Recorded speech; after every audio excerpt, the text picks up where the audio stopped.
한 남자가 헌터 자격 시험을 치르는데 그 결과 세계 최정상 S급 강자들까지 충격에 빠진다. 그 이유는 단 하나. 그가 헌터계의 신의 스타를 맨손 격투만으로 꺾어버렸기 때문이다.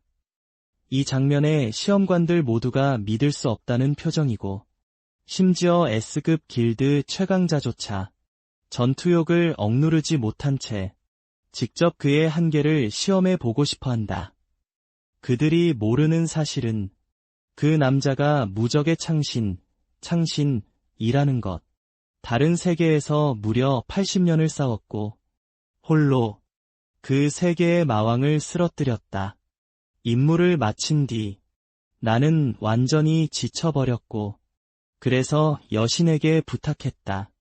지금까지의 경험과 기억을 온전히 보존한 채 나를 지구로 돌려보내 달라고. 여신은 내 부탁을 들어줬지만 지구에서의 내 몸은 이미 죽어 있었다.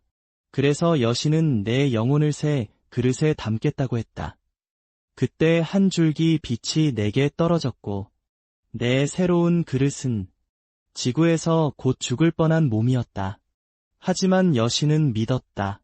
내가 그 몸으로 반드시 새 삶을 살 거라고. 다시 눈을 뜨자 나는 지구에 있었다. 그 저주받은 이 세계는 나를 끝없이 괴롭혔지만 지구로 돌아와 보니 새 몸은 고작 사춘기 소년이었다. 주방 수도꼭지를 틀자 깨끗하고 오염되지 않은 물이 나오고 살짝만 누르면 불도 붙는다. 이게 진짜 최고의 마법이다.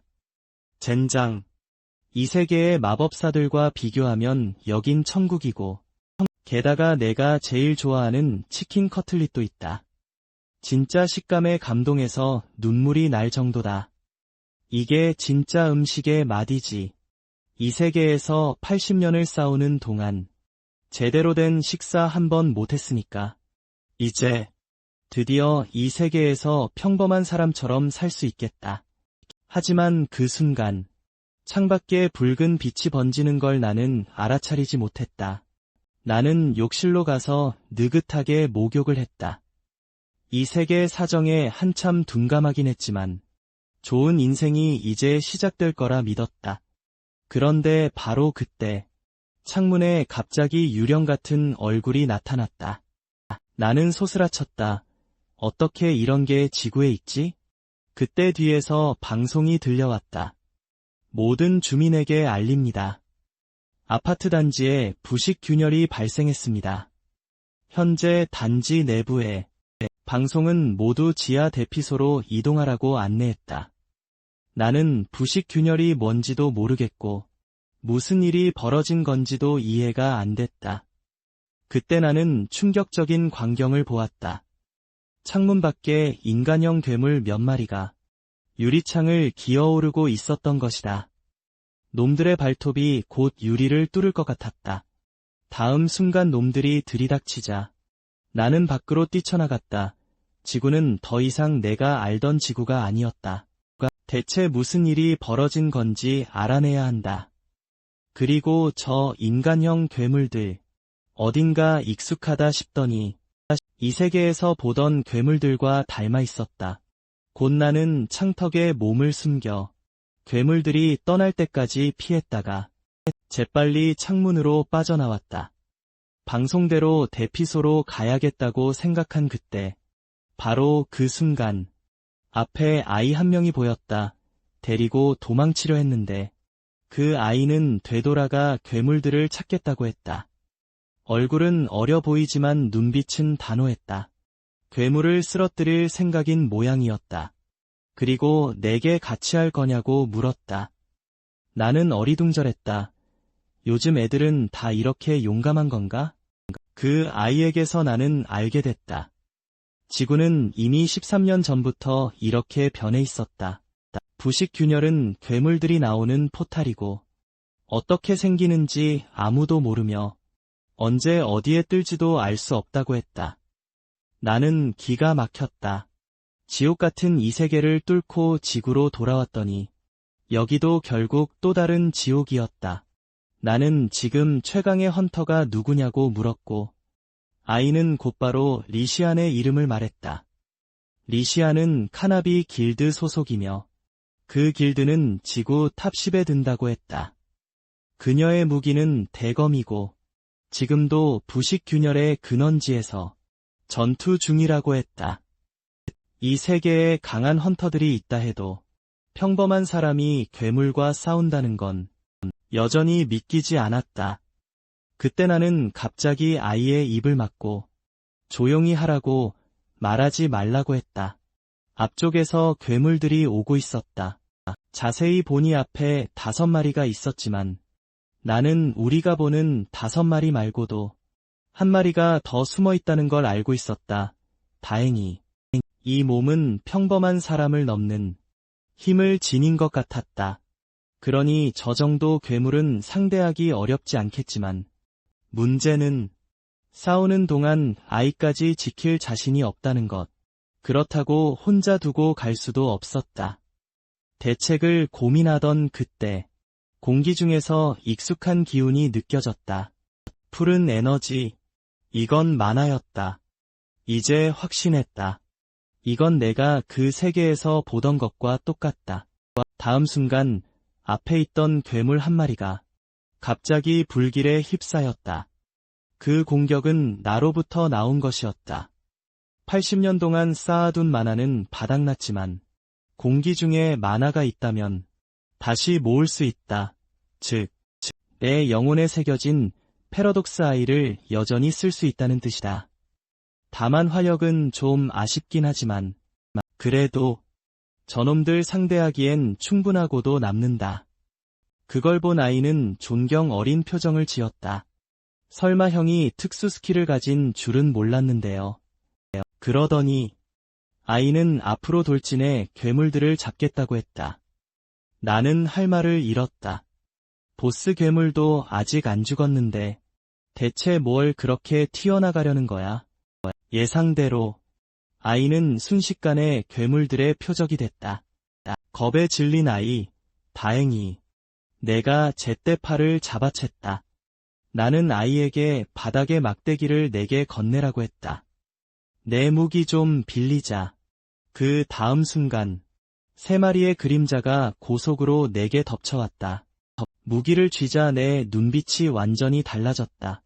막대기가 공기를 가르는 굉음이 울리고 그 새 괴물은 허리에서 2 동강 났다. 그 순간 나는 다시 창신이던 감각을 되찾았다. 아이는 그 장면에 말문이 막힐 정도로 충격을 받았고 내가 평범한 사람이 아니라 숨겨진 헌터일 거라고 생각했다. 하지만 나는 속으로 분노하고 있었다. 그토록 애써 얻어낸 평온한 삶이 이렇게 되어버리다니. 불쾌한 표정으로 나는 아이와 함께 지하 대피소로 들어갔다. 아이의 엄마는 곧바로 자기 아이를 알아보고 연신 감사했다. 우리 애를 살려주신 거죠. 정말 감사합니다. 여자의 비싼 옷차림을 보자 나는 조금 멍해졌다. 이 아이는 부잣집 도련님이었구나. 그래서 그렇게 건방졌던 거군. 그때 건물 전체가 흔들리기 시작했고 잠시 후 괴물 하나가 문을 박살내고 들이닥쳤다. 사람들은 비명을 지르며 도망쳤지만 오직 나만 가만히 서 있었다. 아이는 돌아서서 내게 도망치라 했고 형도 이 괴물은 못 이겨요. 하지만 나는 움직이지 않았다. 난 익숙한 세계로 돌아왔다고 생각했는데 이 세계도 이 세계와 다를 게 없었다. 나는 옆에 아이에게 물었다. 너 부자라며 그런데 왜 헌터가 되려는 거야? 안전한 곳에 숨어 편하게 사는 게 낫지 않나? 아이는 아버지가 죽었다고 했다. 원래 가족도 대피소에 숨어 있었는데 아버지는 괴물에게 죽었다. 대피소에서 그들을 지키다가 말이다. 그때 아이는 깨달았다고 했다. 지구에는 안전한 곳이 없다고. 그래서 헌터가 되기로 결심했고 세계 최강의 헌터가 되어 모든 부식 균열을 없애 이 세계를 구하겠다고. 내 말이 우습게 들릴지도 모르지만 그가 끝내기도 전에 나는 끊어 말했다. 나는 웃고 있었지만 그건 안도에서 나온 미소였다. 너는 분명 훌륭한 헌터가 될 거야. 하지만 안타깝게도 내가 이 세계를 구할 순 없어. 내가 말을 마치자 아이의 엄마는 계속 아이를 잡아끌며 도망치려 했고 그때 뒤에서 거대한 폭발음이 들렸다. 아이가 고개를 돌리자 그토록 두려워하던 괴물이 내 손에 의해 한 손으로 처리돼 있었다. 내가 아이에게 내가 세상을 못 구한다고 한 이유는 결국 내가 해낼 거니까. 일엔 경험이 아주 많거든. 괴물을 처리한 뒤 나는 집으로 돌아가 이 세계의 기본 상황을 파악했고 통장 잔고가 3,000일밖에 없다는 사실도 알게 됐다. 이 몸의 원래 주인은 물류회사 직원이었는데 그 회사는 부식 균열 때문에 결국 파산했다고 했다. 그래서 그는 결국 직장을 잃었다. 당장 어떻게 돈을 벌어 살아남아야 할지 막막하던 그때 휴대폰에서 헌터 모집 공고를 보게 됐다. 세월은 쏜살같이 흘러 어느새 나는 헌터 협회 건물 안에 들어와 있었다. 다음 날, 오늘 이곳에서 대규모 선발 시험이 열린다. 이 대회에는 수많은 길드 스카우트들이 몰려오는데 신입을 찾아 길드에 영입하려는 목적이었다. 하지만 한 스카우트는 이번 기수엔 눈에 띄는 유망주가 없다고 생각했다. 그저 잡졸들 뿐이라고. 그런데 이 헌터 선발 시험에는 이선도 모습을 드러냈다. 세계 랭킹 톱10에 드는 헌터다.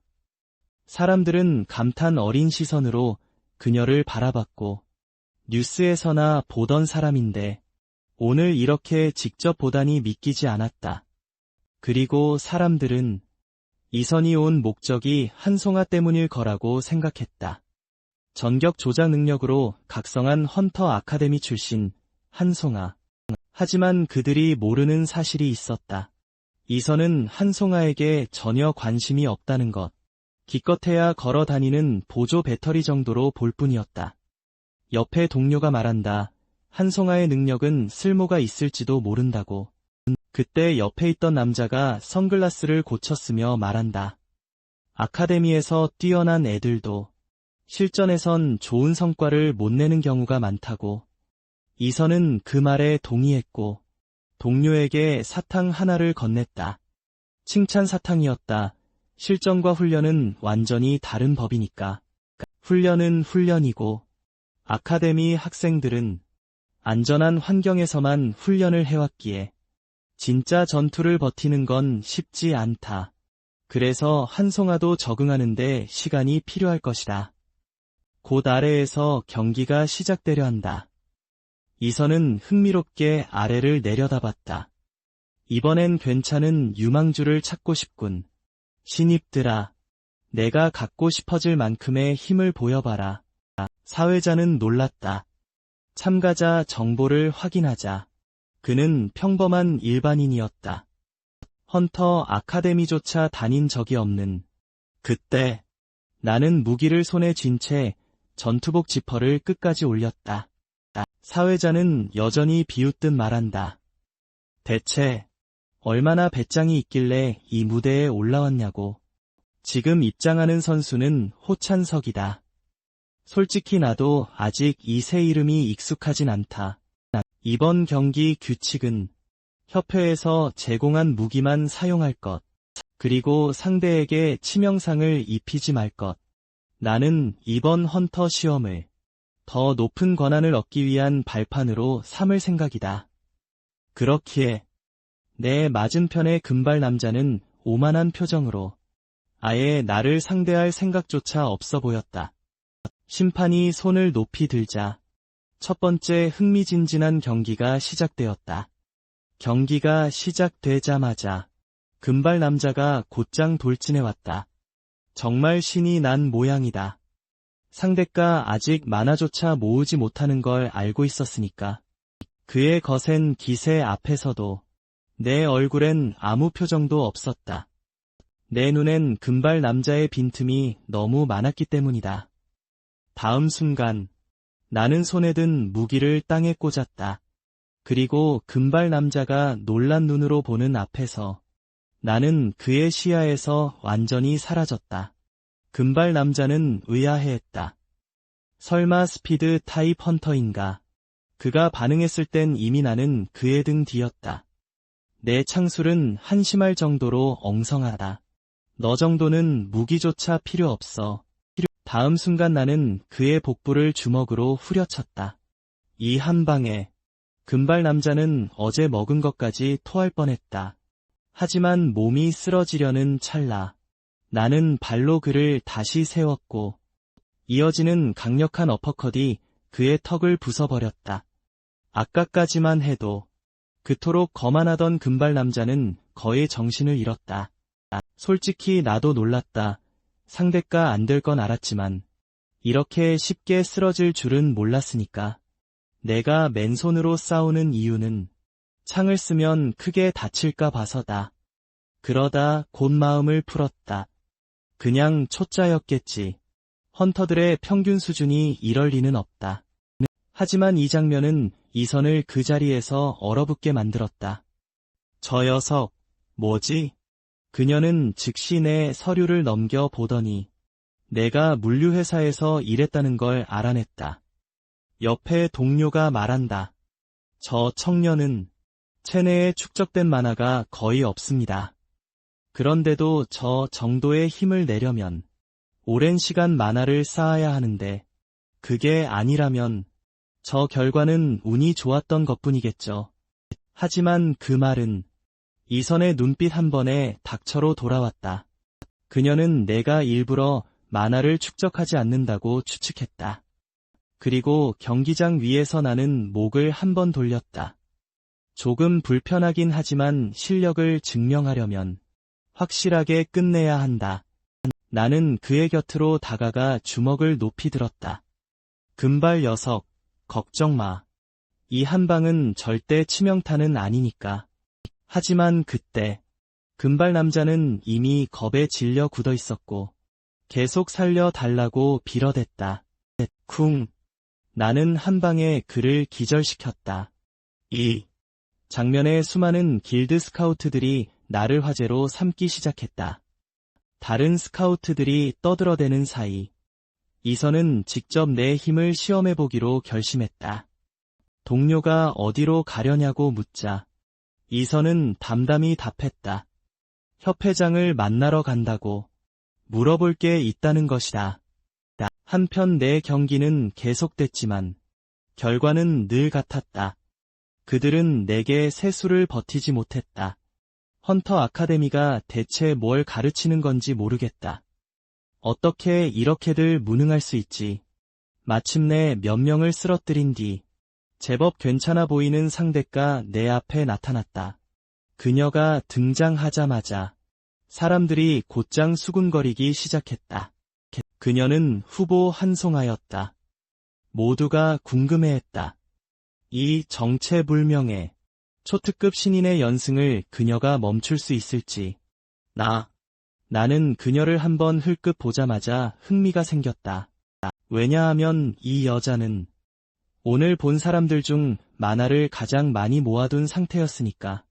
한송아는 큰 소리 쳤다. 너는 지금까지 운으로 여기까지 왔을 뿐이야. 하지만 여기서부턴 운이 통하지 않을걸. 나는 속으로 비웃었다. 헌터 아카데미는 이런 뻔한 대사까지 가르치나? 다음 순간 한송아는 천천히 손에 검을 뽑아들었다. 그녀의 눈이 금빛으로 번쩍였다. 너 특수 능력은 없지? 그래도 봐주진 않을 거야. 그 말에 나는 잠깐 멈칫했다. 특수 능력이 없을 리가. 그냥 쓰면 내가 다칠까 봐 안 쓰는 것뿐인데. 그녀는 길게 숨을 들이쉬더니 몸을 낮춰 한 손을 가까이 당겼다. 공기가 요동치며 만화가 모이는 듯했고 검 위로 황금빛 번개가 피어올랐다. 검신이 미세하게 떨리기 시작했다. 그 모습을 보자 나도 조금 흥미가 생겼다. 바로 다음 순간 그녀의 몸이 튀어나가며 청빛 섬광이 터졌다. 하지만 그녀가 온 힘을 모아 준비한 발도 일섬은 내게 전혀 상처를 주지 못했다. 나는 그저 가볍게 뛰어올라 피했을 뿐이다. 한송아는 충격을 받았다. 피했어. 번개 발도참을 피했다고? 공중에서 한 번 점프한 것만으로? 나는 꽤 흥미롭다고 느꼈다. 칼집과 칼날에 전기를 흘려 자력을 만들고 서로를 자화시킨 뒤 발도 순간에 자기력을 더해 마치 레일건처럼 가속하는 방식이군. 잠시 후 나는 바닥에 안정적으로 착지했다. 지금까진 내 실력이 제일 낮다. 하지만 가장 중요한 걸 놓쳤어.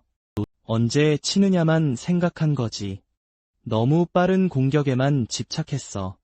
한송아의 실수는 공격을 더 빠르게 하려고 공중에 자기 레일을 깔아둔 거야. 아무리 빠르고 강해도 멍청이가 아니면 이렇게 뻔한 궤적의 공격을 정면으로 맞아주진 않지. 한송아는 못마땅해했다. 방금은 내가 운이 좋았던 거라고 생각하며 그녀는 곧바로 검을 다시 뽑아 맹렬한 연속 공격을 퍼부었다. 그 기술이 없어도 너 같은 건 이길 수 있어. 하지만 그녀의 기대와 달리 나는 그녀의 공격을 손쉽게 피해냈다. 너 정말 멍청하구나. 내가 가장 빠른 공격도 못 맞히는데 이런 단순한 공격에 내가 맞을 리가 있겠어? 내 말에 한송아는 완전히 폭발했다.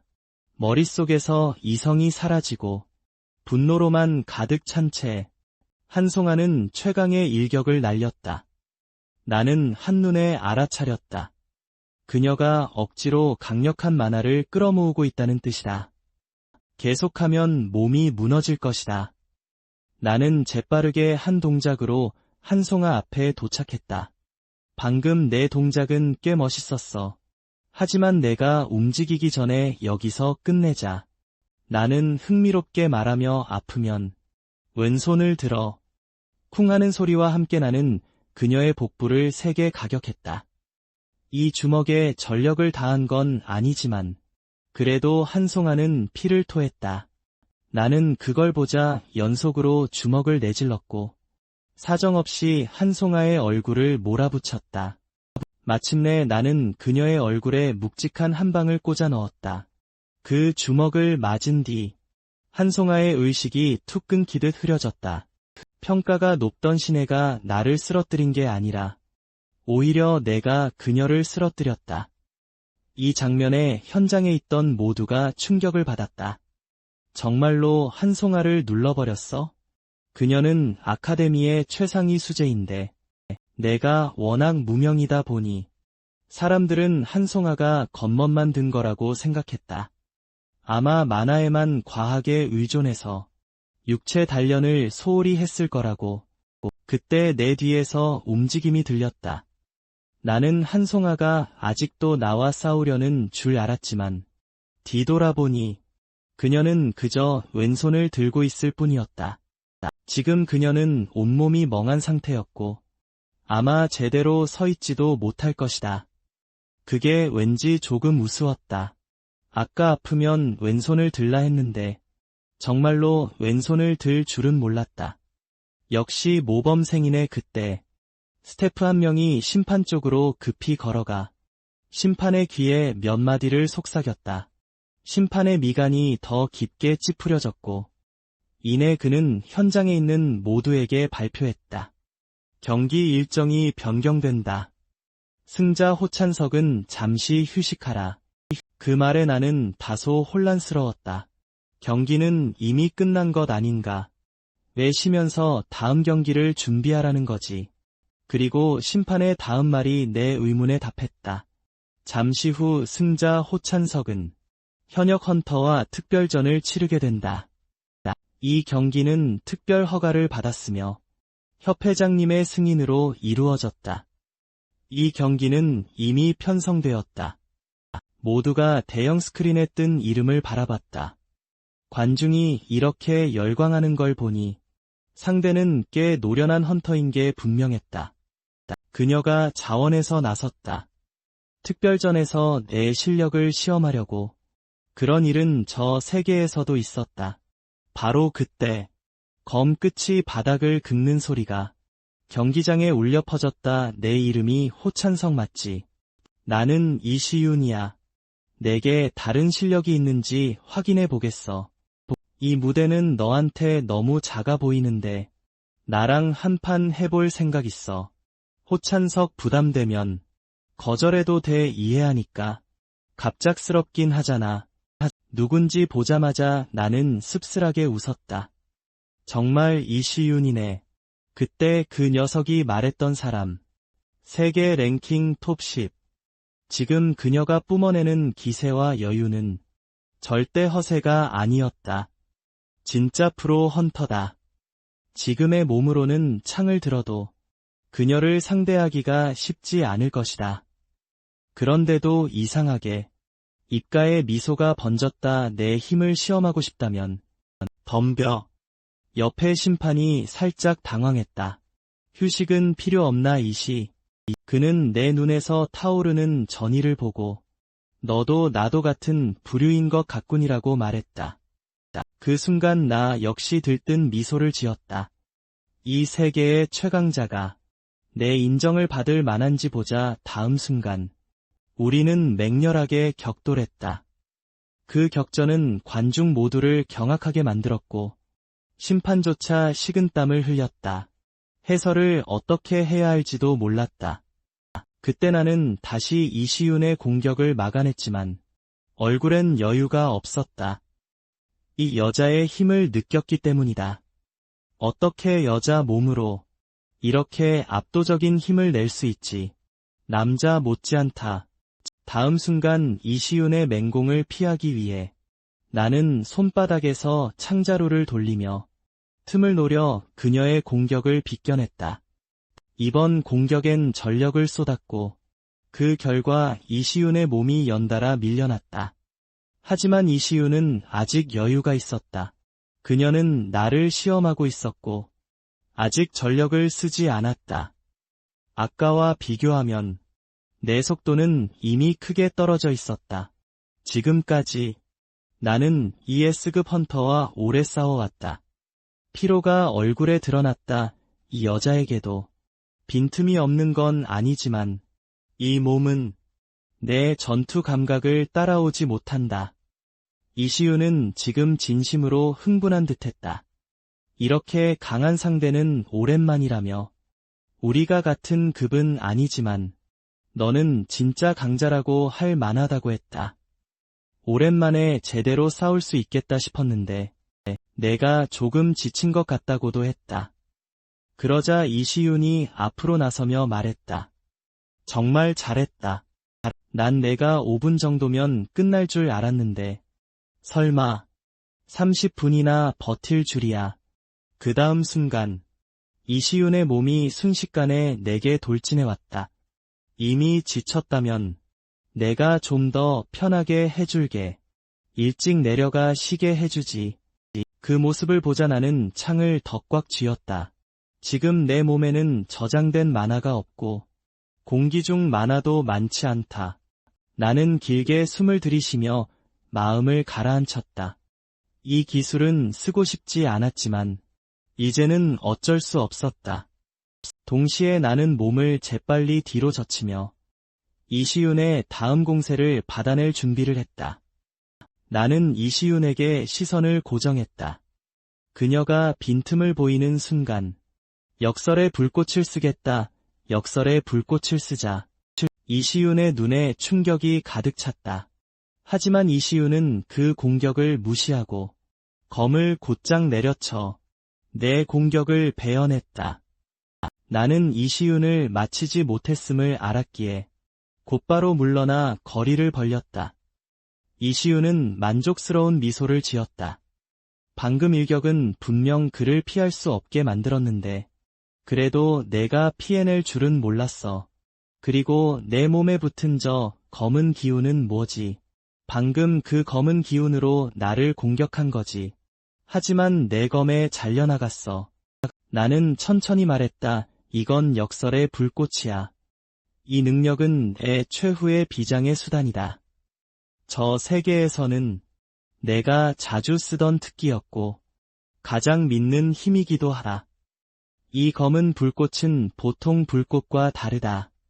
옷이 멀쩡한 이유는 이 불꽃이 물질을 태우지 못하기 때문이다. 대신 불꽃 하나하나가 내가 연료로 지정한 추상적 개념을 태운다. 지금의 출력으로는 자아나 기억, 이성처럼 발화점이 높은 개념은 태울 수 없다. 다음 순간 나는 거칠게 돌진하며 손에서 창을 휙 돌렸다. 지금 내가 태울 수 있는 건 오직 피로뿐이다. 이 말에 이시윤이 놀랐다. 너 아까보다 더 빨라진 것 같은데 우리 싸울 때 힘을 숨기고 있었던 거야. 나는 이시윤의 말을 무시했다. 몸이 순간이동하듯 움직이며 그녀 앞에 도착해 곧바로 창을 찔러 넣었다. 이시윤의 눈이 믿기지 않는다는 듯 흔들렸다. 너 설마 이렇게 짧은 시간에 힘을 회복한 거야? 어떻게 한 거지? 이시윤의 말이 끝나자 그녀의 몸도 경기장에서 사라졌다. 히익, 이시윤은 나처럼 순간이동 같은 속도로 내 앞에 나타났고 우리는 동시에 무기를 휘둘렀다. 쨍그랑하는 금소금이 연달아 공중에 울려 퍼졌다. 하지만 이시윤은 싸울수록 뭔가 이상하다고 느꼈다. 그녀는 매우 이상하게 여겼다. 공기 중 만화 농도가 계속 들쭉날쭉했다. 경기장 세팅은 바뀌지 않았으니 가능성은 하나뿐이었다. 그 원인은 내 역설의 불꽃. 불꽃이 물질을 태울 때 에너지를 방출하듯 역설의 불꽃도 마찬가지로 추상 개념을 태울 때 만화를 방출한다. 나는 만화로 역설의 불꽃을 점화하고 역설의 불꽃은 내 피로를 태워 더 많은 만화를 만든다. 이건 끝없는 순환이다. 피로를 태운 뒤에도 또 그 피로로 역설의 불꽃을 만들 수 있으니 이걸 계속 반복하면 다시 말해 내 특기는 장기전이다. 싸움이 길어질수록 상대는 약해지고 나는 늘 반쯤 지친 상태를 유지한다. 바로 그 순간 나는 상대와 싸우고 있었다. 그때 리시윤이 갑자기 내 앞에 나타났다. 검을 휘두르는 동작을 취했고 방금 리시윤의 일격에서 울린 검명이 경기장 바닥을 그대로 산산조각냈다. 하지만 그 일격은 나를 맞히지 않았다. 리시윤은 천천히 고개를 들었다. 그래도 계속할 거야. 나는 먼지 속에서 천천히 걸어 나왔다. 바로 그때 나는 마치 남의 다리를 필사적으로 붙잡고 놓지 않으려는 사람 같았다. 나는 킥킥 웃었다. 난 너랑 지구전으로 끝까지 가볼 생각이야. 그런데 나보고 포기하라고? 난 아직 더 할 수 있어. 몰랐어? 나는 리시윤을 일부러 도발하기 시작했다. 나 같은 진퇴를 모르는 놈이 내 마음에 든 적은 있나 궁금하네. 리시윤의 눈에는 피곤함이 비쳤다. 그녀가 저런 이유는 내 수준에 맞춰 싸우려고 힘을 계속 억누르고 있기 때문이다. 정말로 진심으로 덤볐다면 아마 한 방에 나를 끝냈을지도 모른다. 진퇴도 모르는 사람을 좋아할 사람은 없겠지. 나무에 불을 지르면 재만 남는다. 이미 타버린 재는 다시 탈 수 없다. 마찬가지로 역설의 불꽃도 잔재를 남긴다. 모든 것이 재만 남을 때까지 타버리면 그 순간 역설의 불꽃은 사라질 것이다. 그건 곧 내 생의 끝이다. 리시윤은 손에 든 타이머를 바라봤다. 총 4시간 17분. 지금의 나는 이미 리시윤에게 완전히 두들겨 맞은 상태였다. 그녀가 말했다. 꽤 오래 버텼네. 그래도 계속 싸울 거야. 하지만 나는 바로 포기했다. 살려줘. 더 싸우면 진짜 죽는다니까. 항복할게. 이번 경기의 승자는 리시윤이다. 바로 그때 리시윤은 주머니에서 막대 사탕을 꺼냈다. 그 막대 사탕을 보자 부하들이 모두 얼어붙었다. 리시윤은 막대 사탕을 내게 던졌다. 그런데 막대 사탕 말고도 명함이 한 장 함께 있었다. 이건 내가 힘들게 쌓은 보상이야. 내 명함도 같이 넣어뒀어. 꼭 연락해. 나는 명함을 주워 들고 확인했다. 거기엔 팀 파트너 헤드헌터 이시원이라고 적혀 있었다. 이시원은 조용히 내게 말했다. 자세한 건 나중에 이야기하자. 푹 쉬고 나서 연락해. 2시간 반 뒤, 나는 이시원이 준 막대 사탕을 씹어 으깨며 눈앞의 스마트폰에 감탄했다. 내 시대엔 신분을 증명하는 것이라곤. 손글씨 종이 증명서뿐이었는데 이 휴대폰은 신분을 증명할 뿐만 아니라 앱도 있고 중고 장비를 판매하는 전용 기능까지 있다. 거기에 메시지와 통화 기능도 있어서 내가 머물렀던 다른 세계가 떠올랐다. 마치 원거리 통신 마법 같은 느낌이었다. 그때 거대한 사내가 내 앞에 나타났다. 당신이 헌터 호찬성 맞죠? 카메라로 볼 때보다 실물이 훨씬 잘생겼네요. 이 남자는 분명 키가 2미터가 훌쩍 넘었고 나를 찾자마자 명함도 한 장 내밀었다. 명함에는 태백 유한회사라고 적혀 있었고 그의 이름은 이성윤이었다. 그가 나를 찾은 목적은 내게 팀에 들어오라고 하기 위해서였다. 그 밑에서 경험을 충분히 쌓으면 내가 반드시 빛날 거라고 했다. 나는 그의 표정을 올려다봤다. 거짓말하는 것 같진 않았다. 하지만 문득 이시원의 표정이 떠올랐다. 그때 내 얼굴이 살짝 붉어졌던 것 같고 그녀는 꼭 연락하라고 했었다. 푹 쉬고 나서 말이다. 그래서 나는 이성윤의 명함을 일단 챙겨두었다. 어쨌든 이미 먼저 약속이 있으니 지금 당장 확답을 줄 수는 없었다. 그래서 나는 말했다. 결정하기 전에 좀 더 생각해 볼게요. 그러자 이성윤은 호탕하게 웃더니 내가 지금 당장 대답하라고 할 것 같았나? 시간은 충분히 줄게. 나는 그가 꽤 느긋한 사람이라 생각했는데 그런데 그가 갑자기 내 어깨를 움켜잡았다. 그 순간 나는 그의 불친절한 눈빛을 정면으로 마주했다. 그는 신중히 생각하라고 말했다. 그러면서 내가 똑똑한 사람이라 믿는다고 했다. 그 말을 남기고 그는 떠났다. 나는 멍하니 그 자리에 홀로 남았고 내가 멍해진 이유는 그가 그렇게 노골적으로 나올 줄 몰랐기 때문이다. 이제 나는 그의 길드엔 절대 가지 않을 것이다. 10분 뒤에도 생각조차 하지 않겠다. 나는 이시윤에게 전화해 어디로 가면 되냐고 물었다. 그녀는 주소를 보내왔다. 헌터 협회 2층의 캐빈. 그냥 올라와서 나를 찾으라고 했다. 2층에 도착하니 정말로 캐빈이라는 가게가 있었다. 점원은 나를 보자 무척 반가워했다. 지금 나는 떠오르는 신성이니까. 캐빈에 오신 걸 환영합니다. 안쪽에서 손님을 한참 기다리고 계셨어요. 내가 들어오자 리시윤이 돌아서며 내게 손을 흔들었다. 리시윤도 내가 이렇게 빨리 올 줄은 몰랐던 모양이었다. 무슨 일이라도 있었어? 나는 방금 있었던 일을 말해줬다.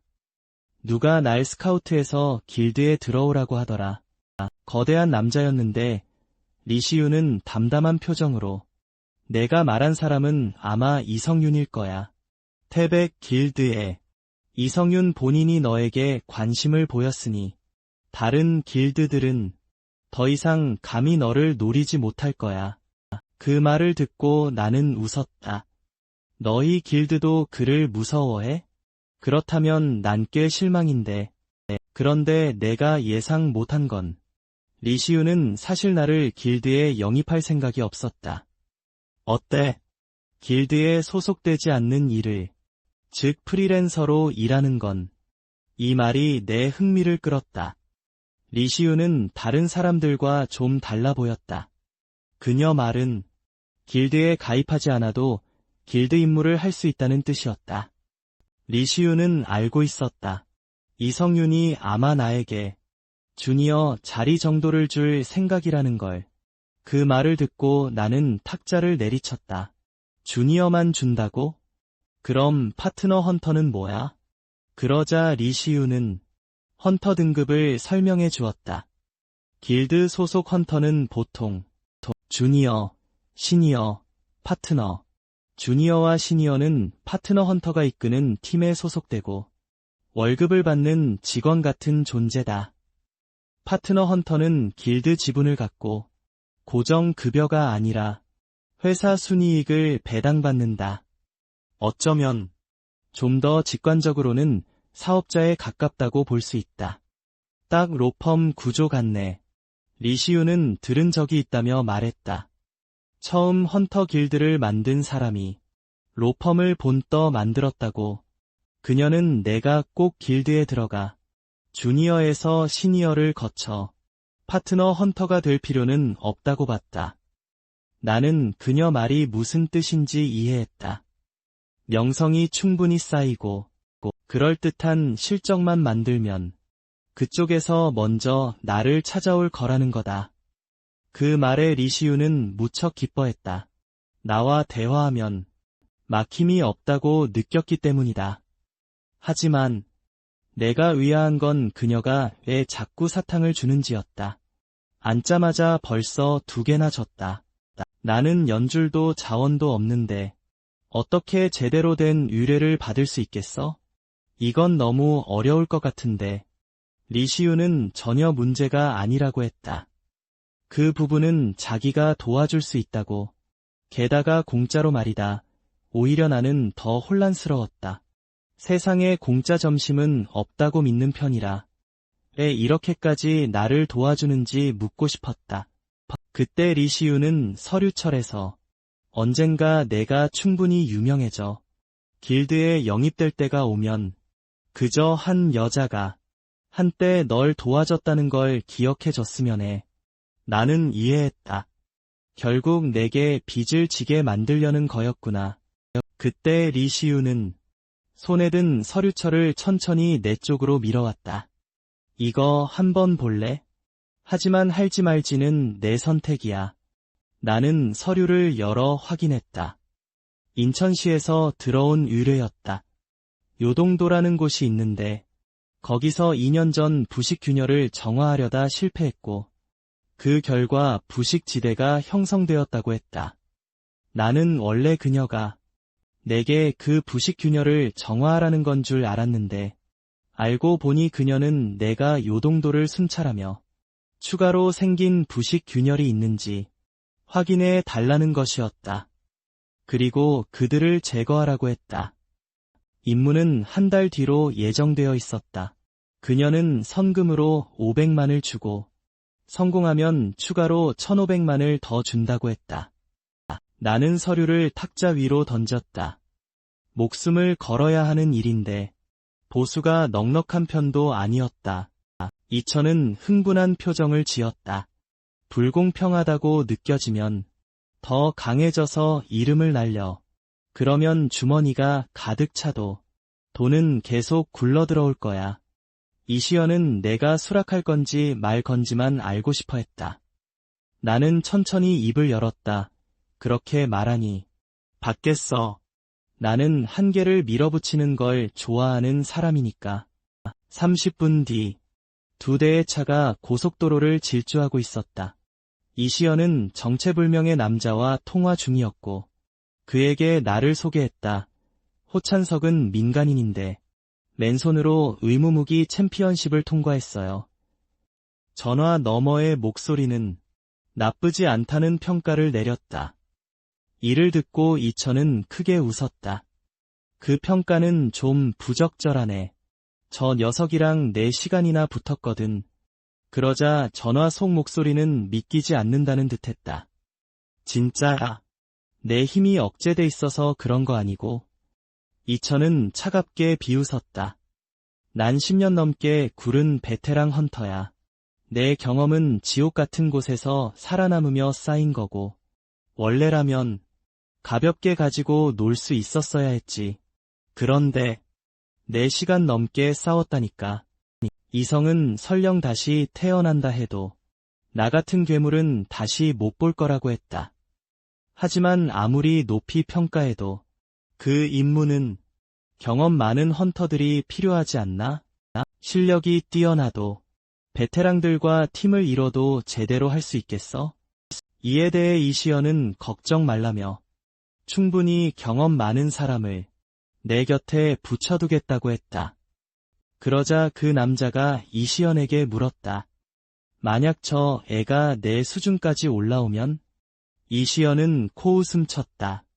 이 말이 좀 불편할 수도 있겠지만 호찬석이 내 수준에 도달하면 어쩌면 보스도 상대가 안 될 거야. 한 달 전으로 돌아가서 나는 온라인으로 택배 하나를 시켰다. 배송기사는 이게 미친 듯이 무겁다며 대체 뭘 시킨 거냐고 투덜댔다. 현관까지 물건을 내려놓고 그는 다음 배송지로 떠났다. 배송기사가 떠난 뒤 문을 열어보니 긴검은 케이스가 탁자 위에 있었다.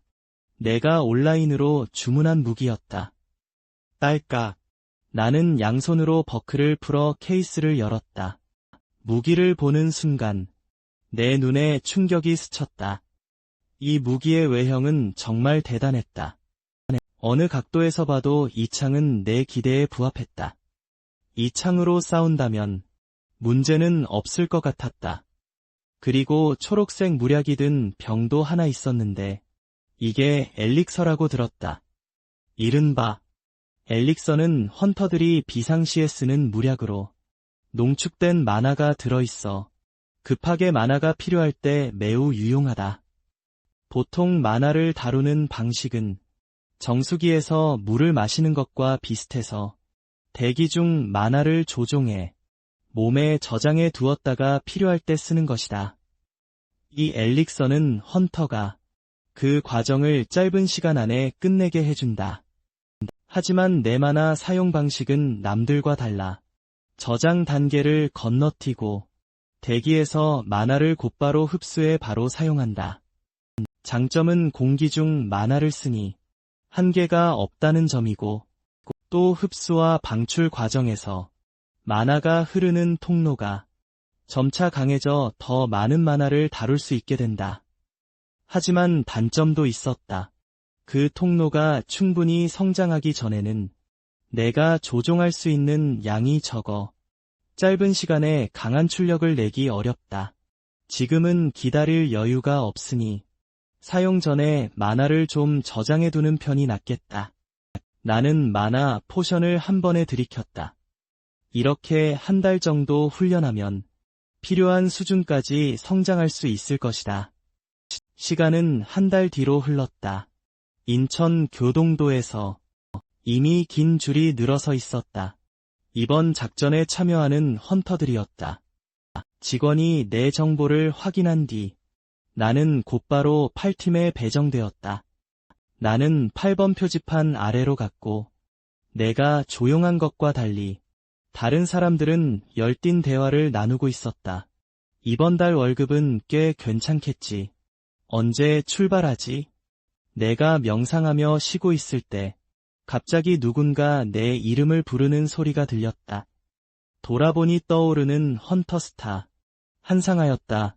머리를 훨씬 짧게 잘라 전투 중 긴 머리가 적에게 잡힐 수 있다는 걸 깨달은 모양이었다. 이번에 한상하는 이 인물을 나와 함께 협력하고 싶다며 찾아왔다. 나는 왜 나와 협력하려 하냐고 물었다. 여기 사람도 많은데 왜 그들에게는 안 물어보고? 그녀가 나와 협력하려는 이유는 내가 강하다고 생각해서였다. 함께 움직이면 내 전투 스타일을 관찰하며 배울 수 있다는 것이다. 나는 말문이 막혔다. 또 하나의 짐이 생긴 셈이었다. 당분간은 떼어내기 어려울 것 같았다. 내 속도를 따라올 수 있다면 그럼 따라와. 바로 그때 직원이 우리 대화를 끊었다. 8팀 전원이 모였으니 임무를 설명하겠다고 했다. 처음 참가하는 헌터도 있으니 용어부터 설명하겠다며 경험자들은 양해해 달라고 했다. 현재 부식 균열은 1급, 2급, 3급, 미분류로 나뉘며 1급에 가까울수록 위험도가 더 높다. 또한 부식 균열이 특정 지역에서 처음 나타나면 알파로 지정된다. 교동도의 알파 부식 균열은 현재 북인서리의 교회에 위치해 있으며 아직 미분류 균열이지만 부식 균열은 언제든 강화될 수 있으니 접근하지 말 것을 권고한다. 우리 임무는 관리 구역과 교동 일대를 순찰하며 추가로 나타날 수 있는 부식 균열을 식별하고 제거하는 것이다. 그때 팀에서 불만의 목소리가 터져나왔다. 신참을 보내서 제거 임무를 하라고요? 장난합니까? 하지만 직원은 아무 대답도 하지 않고 우리를 그대로 목적지로 이끌었다. 도착하자마자 누군가 말하는 게 들렸다. 여긴 멀리서 서 있기만 해도 위험해. 뼛속까지 시린 기운이 느껴져 피가 얼어붙을 것 같아. 나는 과장이라고 생각했다. 바로 그때 한상아가 칼등으로 내 허벅지를 톡 치며 움직이라는 신호를 보냈다. 임무는 이미 시작된 것이다. 직원이 외쳤다. 섬의 상황은 해상 통제실에 보고되고 있으니 도움이 필요하면 그쪽으로 연락하라고. 헌터 여러분, 모두 무운을 빈다. 목적지에 도착하자 사람들은 계획을 세우기 위해 정리하기 시작했다. 일주일 안에 2구역을 조사하는 임무였다. 그때 내 목소리가 그들의 논의를 끊었다. 나는 휴대폰 지도 화면을 가리키며 말했다. 하서사에 거점을 세우고 그곳을 중심으로 움직이는 게 좋겠어요. 이 장면에 몇몇이 크게 불만을 드러냈다. 너 누구야? 본 적도 없는데 신참이지? 무엇보다 왜 하서사로 가야 하는데? 그리고 신참 주제에 우리한테 명령할 생각 마. 나는 그들의 무례를 무시하고 현 상황을 근거로 설명했다. 하서사에 가면 일대를 한눈에 볼 수 있고 낡은 절 건물도 남아있어 숙소로 쓸 수 있다. 상식 아닌가요? 다들 이해 못해요. 그런데 예상과 달리 내 제안 이후 오히려 더 크게 들끓었다. 근처에 묵을 곳이 얼마나 많은데 산을 오르다가 포위되면 어떡할 건데? 나는 차갑게 웃었다. 수천 명이랑 싸우는 것도 아닌데 거기서 어떻게 포위당하겠어. 하지만 내 반박은 그들의 반응을 더 격하게 만들었다. 어쨌든 우리는 너 같은 미숙한 헌터의 명령은 따르지 않아. 이 말에 나는 뭔가 묘한 느낌이 들었다. 이건 나로 하여금 느끼게 했다. 모든 세계에는 상식을 거스르는 바보들이 있기 마련이다. 그래서 말다툼 끝에 결론이 났다. 그냥 갈라서서 너희는 너희대로, 우리는 우리대로 하자고. 나는 원래 한상아만 나를 따라올 줄 알았다. 하지만 뜻밖에도 2사람 팀에 1명이 더 합류했다. 나는 곁의 남자를 조용히 살핀다. 힐끗 곁눈질로 만화 수준이 한상아보다 약간 높은 듯했다. 그의 이름이 김민재라는 것도 기억난다. 왜 우리를 따라오는지 궁금했는데 돌아온 대답에 나는 웃음이 났다. 그가 말하길 너희 둘은 둘 다 임무가 처음이지. 그래서 걱정됐다. 초짜 둘이서 따로 움직이면 사고가 날 것 같아서 지켜보러 따라왔다고. 이 말에 나는 팀에 믿을 만한 사람이 1명은 있구나 싶었다. 그때 내 시선이 정면으로 향한다. 이미 뭔가 이상함을 감지한 나는 재빨리 몸을 틀었고 2사람의 놀란 시선 속에서 왼손을 들어 기다리라는 신호를 보낸다. 또 조용히 하라는 손짓을 하고 소리 내지 말라고 말한다. 내가 반대편을 확인하겠다고.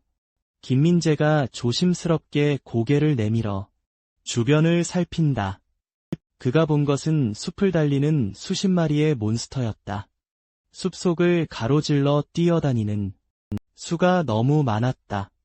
대략 10마리쯤 된다며 우회하자고 했다. 나는 손을 들어 진정하라고 하고 당황하지 말고 내 고유 스킬이 뭐냐고 묻는다. 하지만 그는 내 질문에 답하지 않고 설마 저걸 싸우자는 건 아니지? 라고 말한다. 그 말에 내 표정이 진지해진다. 헌터가 부식 생물과 싸우는 게 당연한 거 아니냐? 다시 묻겠다. 정확히 내 고유 스킬이 뭐냐? 그제야 그의 능력이 불꽃이라는 걸 알았다. 가장 자신 있는 기술은 파이어볼. 좋아, 좋아. 그럼 다음은 내 신호에 맞춰 먼저 저 몬스터들을 공격해라. 그 말에 김민재는 완전히 얼어붙었다. 내가 이렇게 단호하게 선제 공격을 할 줄은 몰랐던 것이다. 내 생각 흐름을 따라오지도 못했고 아직도 이해 못하고 있는데 한상아가 말하는 게 들린다. 김민재가 공격 담당이면 난 뭘 하면 돼? 김민재는 우리 행동을 말리려 한다. 우리 셋이 10마리를 상대하는 건 너무 무모하다고. 그리고 내가 첫 임무라고 하지 않았냐고. 우린 합류해야 한다고. 아직 다른 헌터들과 연락이 될 때 말이다. 하지만 나는 시간이 안 맞는다고 손짓한다. 저들의 위치에서 여기까지 오려면 소요 시간이 너무 길기 때문이다. 그들은 우리와 다르다. 우린 와서사에서 바로 출발했지만 다른 헌터들은 해안선을 따라 다른 균열을 찾고 있다. 게다가 또 하나, 무전으로 섣불리 부르는 것도 현명하지 않다. 신호를 들은 헌터들이 꼭 지원하러 온다는 보장도 없고 기다리는 동안 이 몬스터들이 흩어지면 다른 헌터들에게 위협이 될 수도 있다. 김민재는 진정하고 내가 말한 문제들을 분석한다. 결국 내가 완전히 옳다는 걸 깨닫는다. 설령 근처에 헌터가 있더라도 바로 달려오지 않을 수도 있다. 아까의 갈등 때문이기도 하고, 그러니 결국 이 몬스터들은 우리만 처리할 수 있다. 이 불리한 상황에서 우리가 해야 할 건 기습이다. 그러니 지금 내 파이어볼이 핵심이다. 김민재와 실랑이 할 시간이 없어서 나는 먼저 전술을 직접 설명한다. 김민재는 파이어볼로 중앙을 때리고 나는 양쪽을 막아 도망치지 못하게 한다. 내 임무 배정을 듣고 김민재는 크게 충격을 받는다. 이렇게 세밀한 전략이라니 마치 앞으로 벌어질 모든 가능성을 이미 다 본 사람 같았다. 김민재는 내가 마치 리더처럼 느껴진다. 수많은 전투를 겪어온 지휘관 같은 도대체 어떤 사람이지. 잠시 기다리자 마침내 기회가 왔다. 몬스터들이 한 곳에 많이 모여 있었고 그 틈을 타 김민재가 즉시 파이어볼을 시전한다. 다음 순간 완전히 방심한 그들에게 거대한 불덩이가 직격한다. 김민재의 파이어볼은 압도적으로 강력했고 순식간에 몬스터 몇 마리를 제로 만들어버린다. 그는 다음 파이어볼을 준비할 시간이 필요했고 그 사이 나는 그를 위해 공격을 막아낸다. 바로 그때 김민재는 두 손을 미간에 모으고 계속해서 힘을 끌어모은다. 다음 순간 내 몸이 움직인다. 속도는 상상조차 할 수 없을 만큼 빠르고 내 눈에는 살기가 가득하다. 지금 가장 중요한 건 이 몬스터들을 붙잡아두는 것, 그리고 김민재가 파이어볼을 다시 모으게 하는 것이다.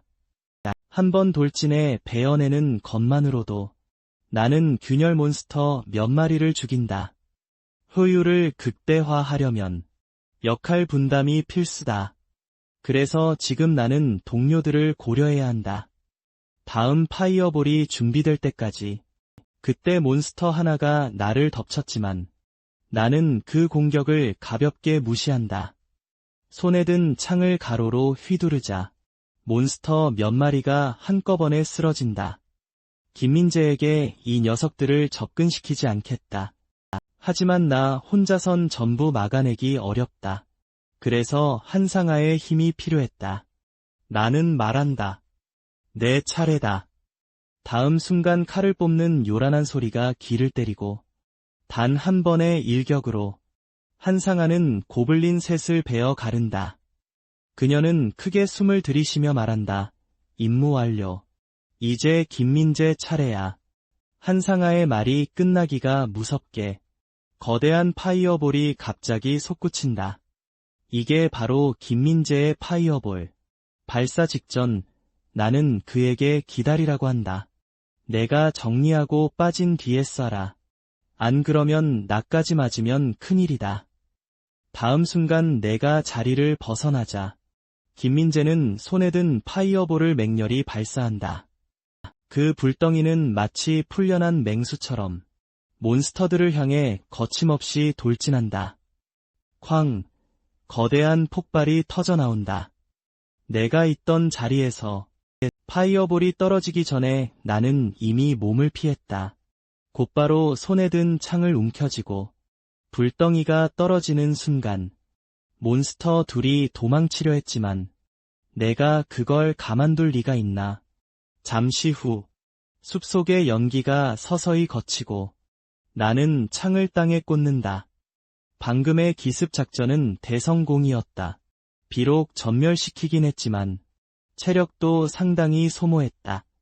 나는 모두 정말 잘했다고 말하려 했고 두 사람을 칭찬하려던 순간 등 뒤에서 뭔가 이상함을 느낀다.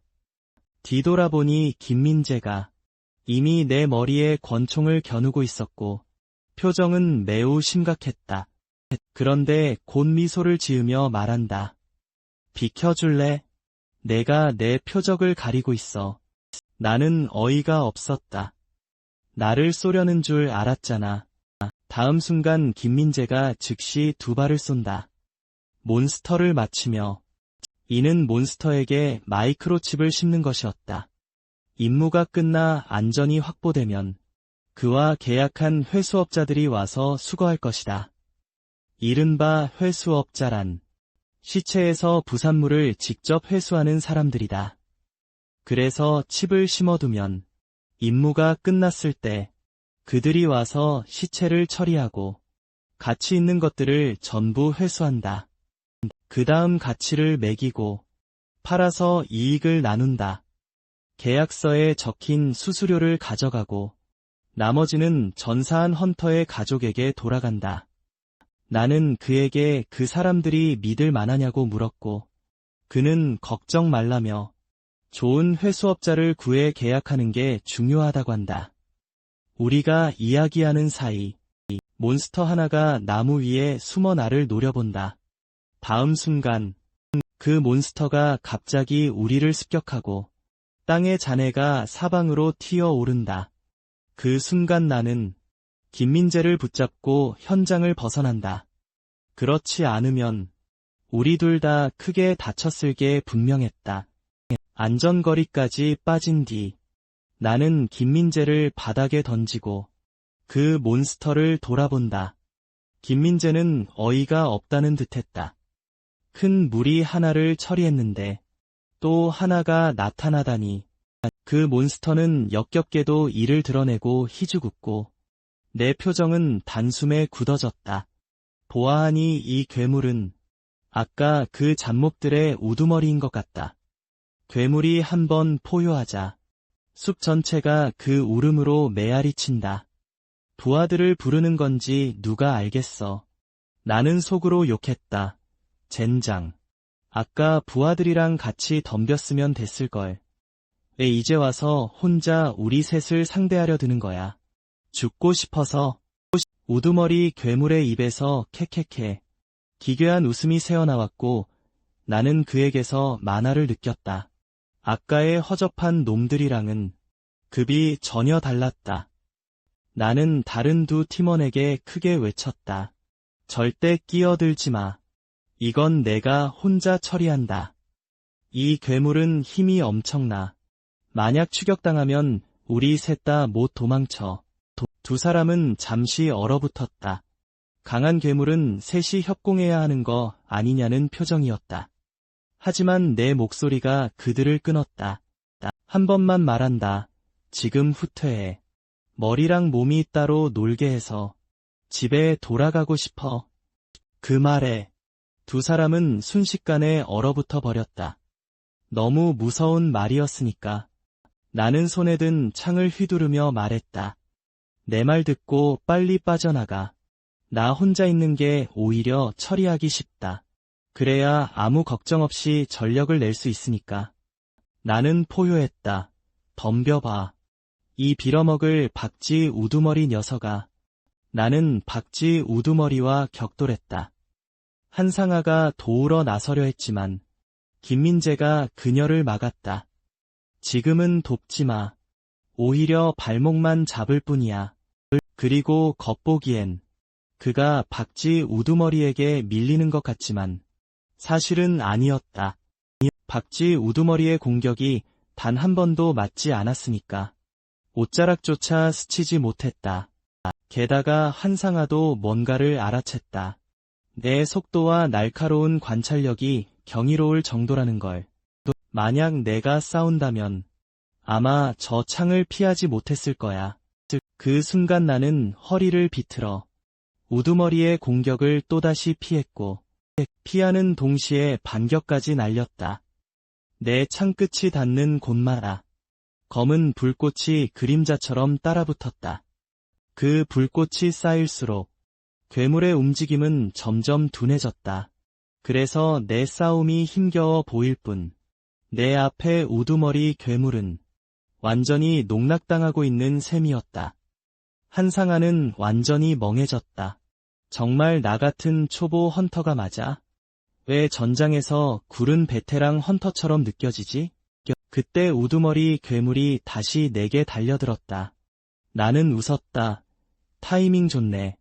어디 내 전력을 끌어낼 수 있나 보자. 다음 순간 내 몸이 지면을 스치듯 뒤로 미끄러졌고 이어서 나는 손에 든 창을 하늘로 거칠게 던졌다. 뒤에 있던 한상아는 크게 놀랐다. 저 사람 진짜 창을 하늘로 던졌어. 공중에서 뭘 하려는 거지? 그 순간 창은 천천히 떨어지고 있었고 동시에 괴물은 나를 공격해 오고 있었다. 김민재도 멍해졌다. 저 사람 무기를 버렸다고? 이렇게 위험한 순간에? 찰나의 순간 괴물은 이미 내 눈앞까지 다가왔다. 하지만 나는 전혀 당황하지 않았다. 그저 무표정하게 놈을 바라봤을 뿐이다. 퍽 하는 소리와 함께 괴물의 머리가 내 앞에 천천히 떨어졌다. 알고 보니 방금 던진 창이 내 마지막 필살기였다. 떨어지면서 창이 괴물의 목을 그대로 관통해버린 것이다. 그런데 창이 이미 목을 꿰뚫었는데도 놈은 아직도 움직였다. 이건 괴물의 끈질긴 생명력에 감탄하게 만들었지만 아쉽게도 승부는 이미 났다. 나는 확실히 끝장을 내야 한다. 역전할 기회는 절대 주지 않겠다. 곧이어 두 사람이 공포에 질린 눈으로 지켜보는 가운데 나는 창을 뽑아 괴물의 머리를 연달아 찔러댔다. 김민재는 다소 놀랐다. 대체 어떻게 된 거지? 분명 호찬석이 밀리는 것처럼 보였는데 눈 깜짝할 사이에 괴물이 쓰러졌어. 방금 뭐가 일어난 거야? 그때 나는 고개를 돌려 물었다. 김민재, 이런 놈이 여기 나오는 게 정말 정상적인 거야? 김민재도 이 점은 의문이 들었다. 저 정도 개체면 부식 유닛의 코어급도 아닌데 여기가 부식 구역이라면 최소 3등급은 돼야 맞아. 알고 보니 부식 유닛은 총 4단계로 나뉜다. 작전 전 브리핑에서 나는 분명 들었다. 거동도, 지호동, 섬의 알파 부식 유닛은 무등급이라고. 그렇다면 거동도 섬의 알파 부식 유닛은 이미 3등급으로 승격된 게 분명하다. 이 상황은 상부에 즉시 보고해야 한다. 송은 내 추측에 다소 회의적이었고 나는 그녀에게 차분히 생각해 보라고 했다. 3등급이 아니라면 지금 상황을 설명할 방법이 없잖아. 내가 그렇게 분석하자 김민재의 얼굴도 굳어졌다. 무등급과 3등급의 격차는 하늘과 땅 차이다. 정말 그렇다면 살아서 돌아갈 수 있는 헌터는 아마 극소수일 거다. 이 일은 정말 상부에 긴급 보고해야 한다. 이 섬은 너무 위험해. 그래서 김민재는 한 가지 제안을 했다. 일단 다른 헌터들부터 구하러 가자. 내 실력이라면 3등급도 문제없을 거야. 하지만 나는 단칼에 거절했다. 이 섬을 헤매며 어떻게 모든 헌터를 찾아 구해? 나도 한계가 있어. 못하는 건 못해. 정말로 못한다고. 나는 두 사람에게 진지하게 말했다. 우리 임무는 위기에 빠진 헌터를 구조하는 게 아니야. 추가로 발생한 부식 균열을 확인하고 제거하는 게 임무다. 이런 일에서 희생자가 전혀 없길 바라는 건 불가능해. 그때 한상아가 내게 또 물었다. 만약 내가 그 입장이었다면 너는 어떨 것 같아? 나는 조금 어리둥절했다. 위험에 처하면 억울하고 원망하고 살려달라고 기도하지 않겠냐고. 그 순간 내 표정이 완전히 굳었다. 너는 그들을 죽은 사람의 마음가짐으로 구하겠다는 거야? 내가 이렇게 말하는 건 사람의 감정을 이해 못해서가 아니야. 나는 결과만 말하는 거다. 구하러 가고 싶다면 나는 절대 말리진 않겠다. 그 빌어먹을 구원자 콤플렉스부터 버려. 이 세상에는 피할 수 없는 죽음도 있다. 그런 죽음을 마주한다면 내가 어떤 감정이든 생각이든 간에 나는 죽음을 받아들이는 마음으로 죽겠다. 몇 명 구하겠다고 균열을 더 악화시켜 여기서 더 많은 사람이 죽는다면 그건 내 죄다. 그러니 절박한 상황에선 절대 흔들리면 안 된다. 만약 너희 둘이 계속 그런 마음가짐으로 이곳에서 임무를 수행한다면 이 세상에서 살아남지 못할 거다. 저녁이 되어 우리는 쉴 곳을 찾았다. 한 거처를 발견했는데 건물 전체가 텅 비어 있었다. 다른 부식 생물의 흔적도 없었고 김민재가 주변을 확인해 본 뒤 특별한 건 없다고 했다. 다만 조금 어둡다는 것뿐. 하지만 다행히도 이 조명 덕분에 다른 헌터들의 위치를 확인할 수 있었다. 하지만 내 생각은 달랐다. 이 빛은 우리 위치도 드러낸다. 우리에게도 똑같이 위험하다는 뜻이다. 잡몹 정도라면 위치가 노출돼도 상관없겠지만 만약 아까 그 박쥐 우두머리 같은 놈을 만나면 큰일 난다. 그래서 나는 휴대폰을 꺼내 다른 헌터들에게 경고 메시지를 보냈다. 여기는 8팀이다. 최근 마주친 괴물들의 수준을 보면 알파 부식 유닛이 이미 3등급으로 승격됐을 가능성이 있다. 조명을 함부로 켜면 위험해질 수 있으니 가능한 한 자제해달라. 부식 균열의 코어를 파괴하면 모든 생물은 사라질 것이다. 왜냐하면 부식 균열이 방출하는 에너지가 없으면 부식 균열 구역 자체가 소멸해 버리기 때문이다. 나도 모르게 이런 생각이 들었다. 이번 임무 꽤 간단한데 말한 것만큼 어렵지도 않았다. 나는 부식 균열을 파괴할 생각이었다. 때가 되자 시간은 금세 깊은 밤이 되었다. 그 시각 한송아는 이미 잠들어 있었고 옆에 김민재도 함께 잠들어 있었다. 나는 천천히 그들 곁에 경보기 장치를 놓았다.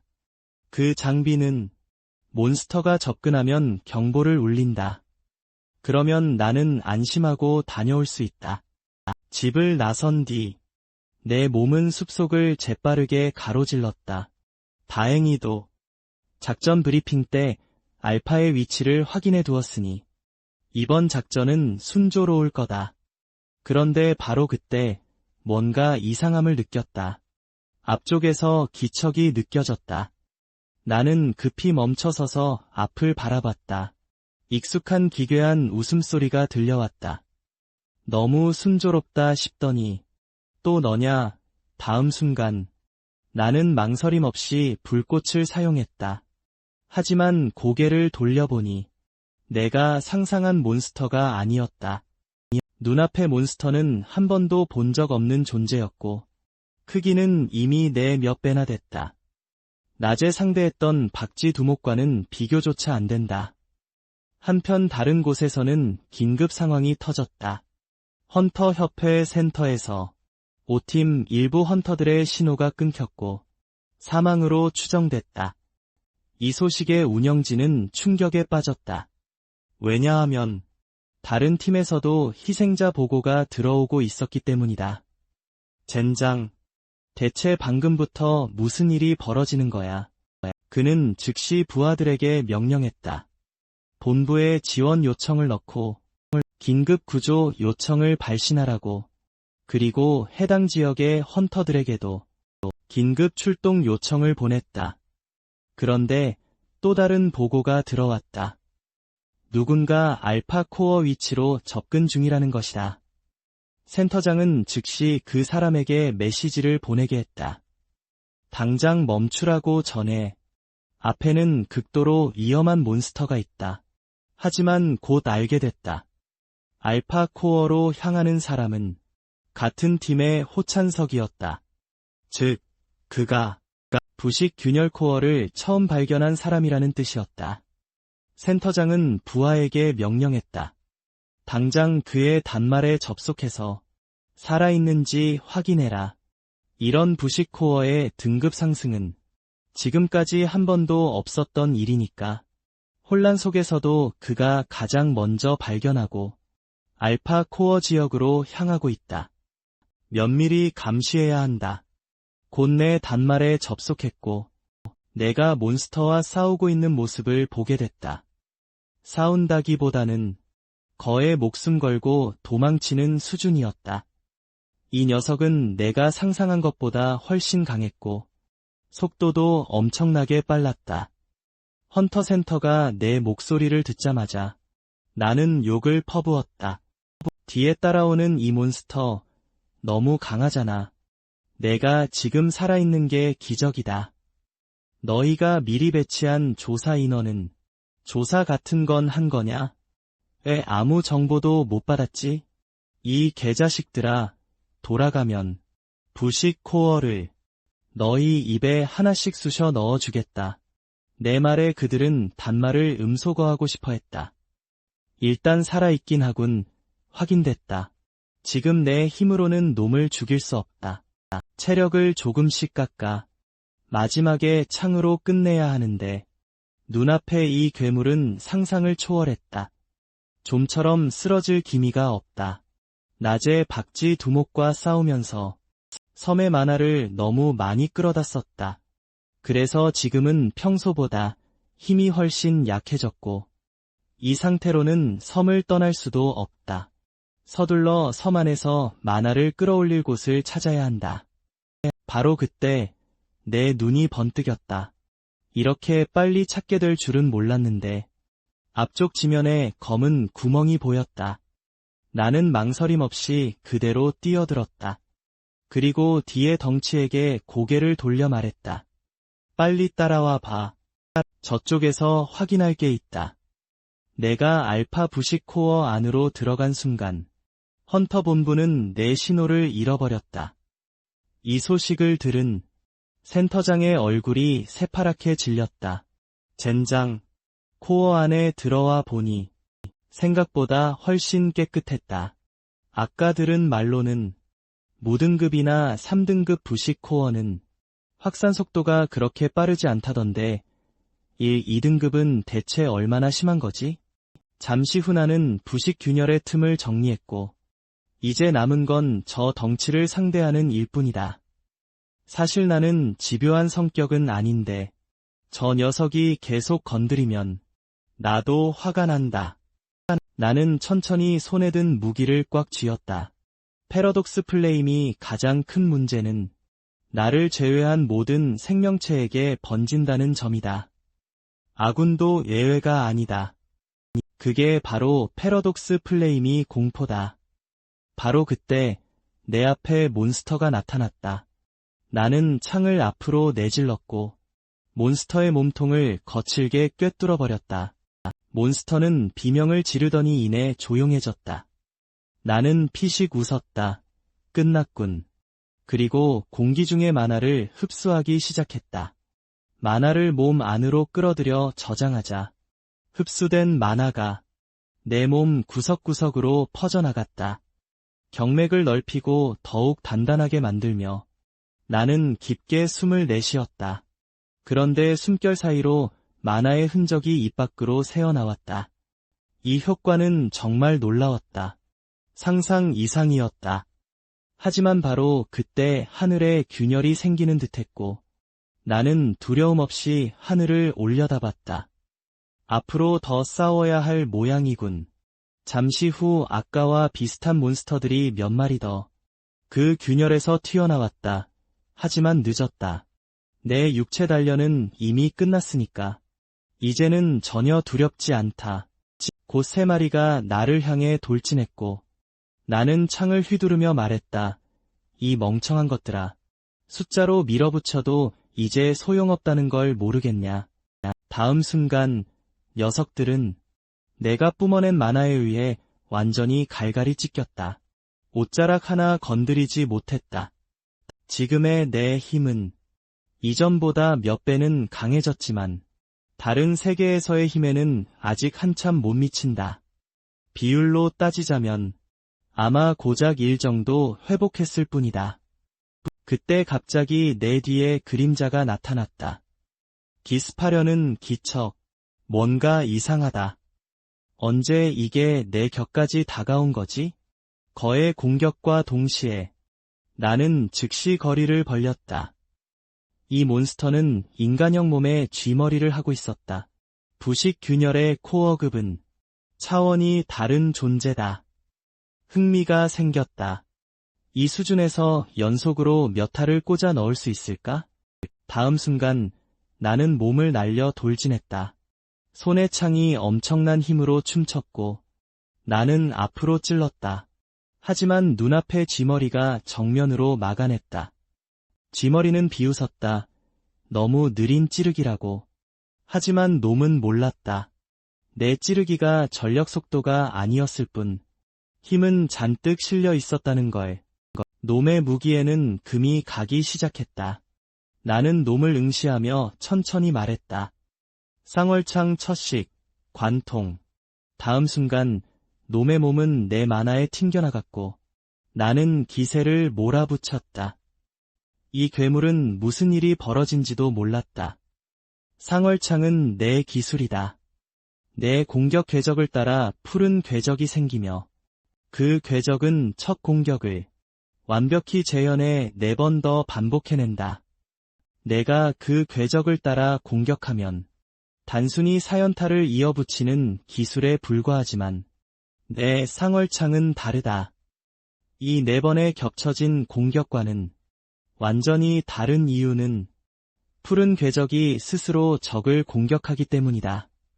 마치 2개의 궤도가 도는 물체처럼 피하기 거의 불가능하다. 이 지연 연계 콤보 앞에서 쥐머리가 무슨 비장의 수로 날 이길 수 있을까? 그때 쥐머리는 또 한 번 내 공격을 맞았다. 빈틈만 보이면 나는 즉시 끝낼 수 있다. 그리고 지금이 끝낼 때다. 다음 순간 나는 놈의 몸을 연속으로 후려쳤다. 내 공격 한 번마다 사타가 연계되며 놈의 몸은 산산이 부서져갔다. 이윽고 남은 건 머리 절반뿐. 놈은 그냥 사라지면 끝이라고 생각했겠지만 내가 계속 공격하려던 바로 그때 갑자기 내 손에 상자 하나가 나타났다. 나는 천천히 상자를 열었고 안의 것을 보는 순간 완전히 얼어붙었다. 한편 헌터센터는 완전히 아수라장이었다. 부식 균열이 거동섬 중심부에서 퍼져나가고 있습니다. 게다가 각 팀의 통신이 계속 끊기고 있어 현장은 극도의 공포에 휩싸였습니다. 이 광경을 지켜보는 지휘관도 어찌할 바를 몰랐고 상황은 완전히 예상을 벗어났습니다. 그의 눈에는 무력감만 가득했습니다. 기적이라도 일어나지 않으면 이대로 끝나는 건가?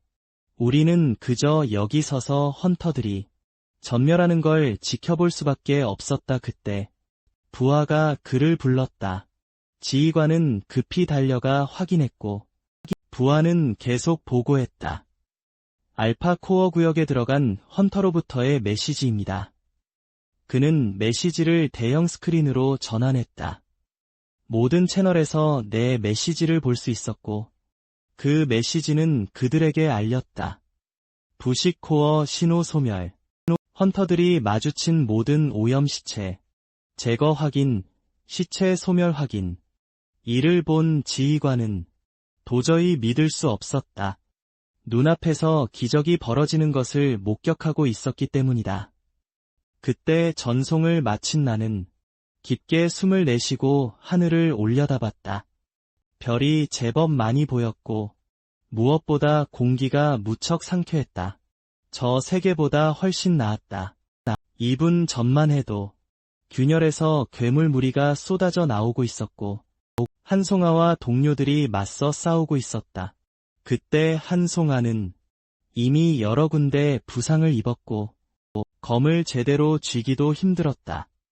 하지만 다음 순간 어디선가 결의를 끌어올려 오른손으로 팔을 받치며 억지로 검자루를 움켜쥐었다. 그녀의 눈은 앞의 괴물들을 뚫어지게 노려봤다.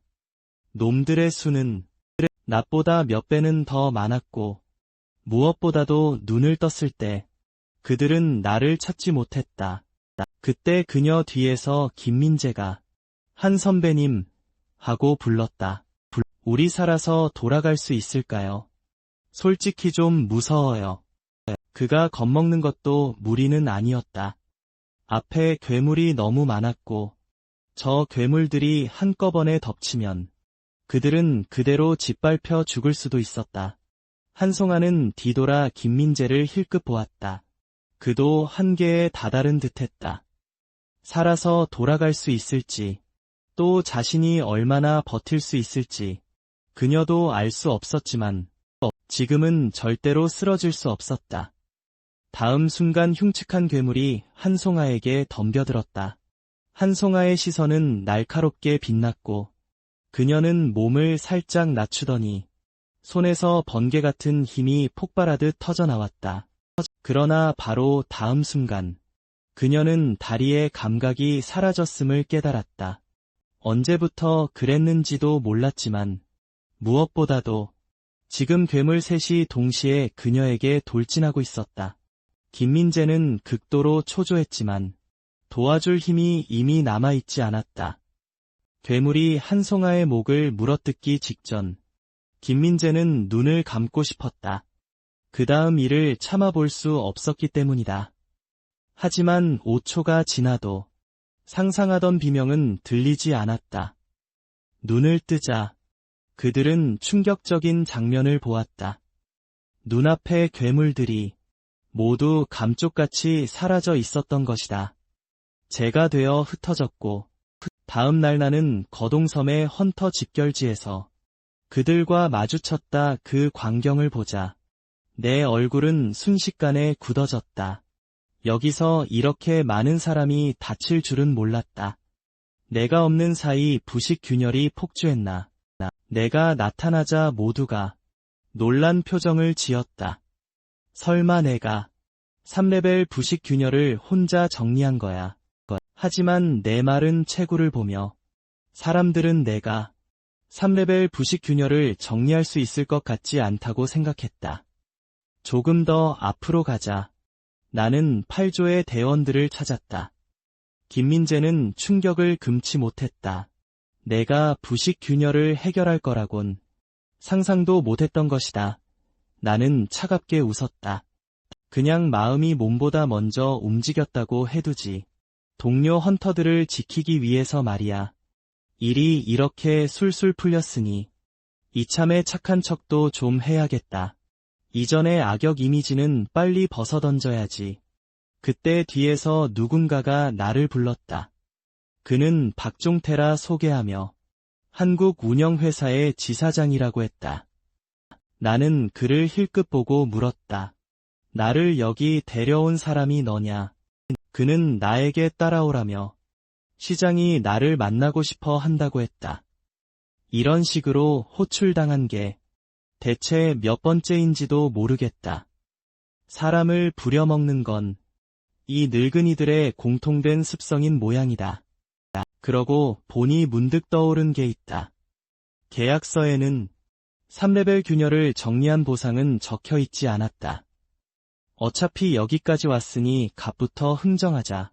차에서 내리자. 또 다른 남자가 다가와 인사를 했다. 그는 자신을 이빅제이라고 소개하며 협력 담당 연락관이라고 했다.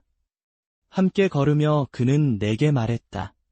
시장이 이번 만남을 매우 기대하고 있었다고. 그는 새벽에 거동선 보고를 받고 크게 놀랐고 곧바로 면담을 잡게 한 뒤 일정을 전부 취소했다고 했다. 오로지 나와 제대로 이야기하려고. 신참이 혼자 3레벨 균열을 파괴하는 일은 1세대 헌터 이후로는 한 번도 없었다고 한다. 나는 몰랐다. 예전에 누군가 같은 일을 해낸 적이 있었다니.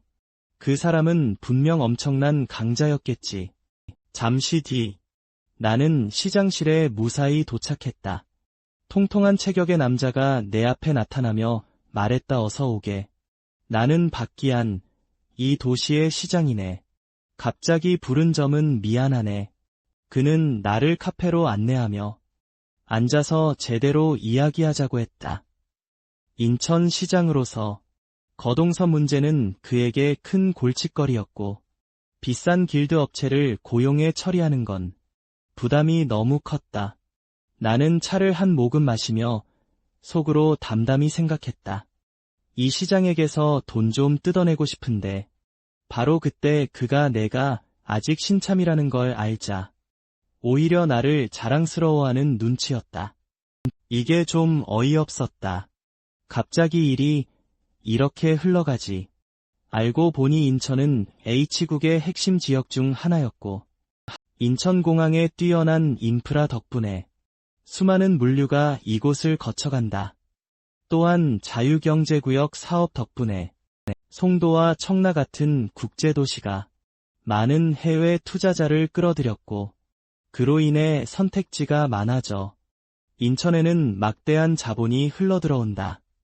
국제도시, 물자는 공항을 통해 운송되고 그것이 내 앞날을 보장해준다. 헌터로서의 길이 막힘없이 순탄해질 거라고. 그때 나는 그의 말을 끊었다. 먼저 물어볼 게 있었기 때문이다. 이렇게까지 지원해 주시니 저도 뭔가 돌려드려야겠네요. 예를 들면 지지율이 떨어진 시장님이 무사히 재선에 성공하도록 돕는다든가. 시장은 헛기침을 했다. 정보가 참 빠르군. 요즘 스마트폰은 못하는 게 없지. 나도 인터넷에서 찾아봤다네. 임기는 내년 초에 끝나고 지금 분위기로 보면 대체적인 여론은 재선 가능성이 희박하다는 쪽이더군. 시장의 이마에 식은땀이 맺혔다. 참 직설적이군. 그런데 이번 의뢰에 참여하려면 인천시청의 허가가 필요하지 않나.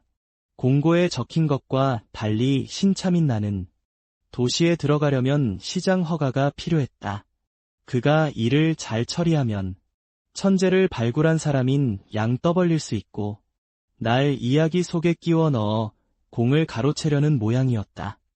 시장은 말하길 앞서 말한 인프라 덕분에 시장인 그는 많은 국내의 기업들과 연주를 갖고 있다고 했다. 그는 탁자 위 커피 포장 박스에 손을 얹으며 예를 들면 이 브랜드는 모델 계약이 곧 끝나니 내 얼굴을 포장해 넣어줄 수도 있고, 그뿐만 아니라 가능성은 무궁무진. 하지만 그때 나는 그의 말을 끊었다. 날 아주 만만하게 보는군. 내가 그렇게 싸 보이나. 그렇게 생각하는 거지. 내 말을 듣자 시장의 표정이 굳었다. 체면이 좀 상한 듯했다. 요즘 뉴스를 좀 봤는데 이 세계는 지금 이 음울한 분위기를 바꿔줄 새로운 얼굴을 절실히 필요로 하는 것 같다. 내 시선이 순간 바뀌었다. 내 말은 당신이 주장하는 대로라면 당신이 내게 줄 수 있다는 건 결국 언젠가 내가 직접 보게 될 것뿐이잖아. 그건 좀 불공평하지 않아? 시장은 다른 제안도 몇 가지 내놨다. 안전하고 보수가 높은 의뢰를 제공해 주겠다는 것 같은. 하지만 그런 제안들은 내겐 지루하기 짝이 없었다. 나는 시장에게 손을 휘저으며 떠날 채비를 했다. 그리고 커피 홍보대사에게 축하 인사나 전해달라고 했다. 내가 거절했으니 그 모델은 계속 그 커피 브랜드를 홍보할 수 있을 테니까. 한편 다리 아래 터널 안쪽에는 두 사람이 있었다. 한 남자가 입을 열었다. 거동도 실험은 실패한 것 같군. 바닥에 무릎 꿇은 남자는 그저 연신 사과할 뿐이었다. 하지만 좋은 소식도 있습니다. 좋은 소식이란 말에 남자의 얼굴에 흥미가 스쳤다. 무릎 꿇은 자가 말한 좋은 소식은 헌터 자격시험 영상 클립이었다. 거기엔 내가 역설의 불꽃을 쓰는 장면이 담겨 있었다. 남자는 영상을 보더니 미소를 지었다. 정말 대단하군.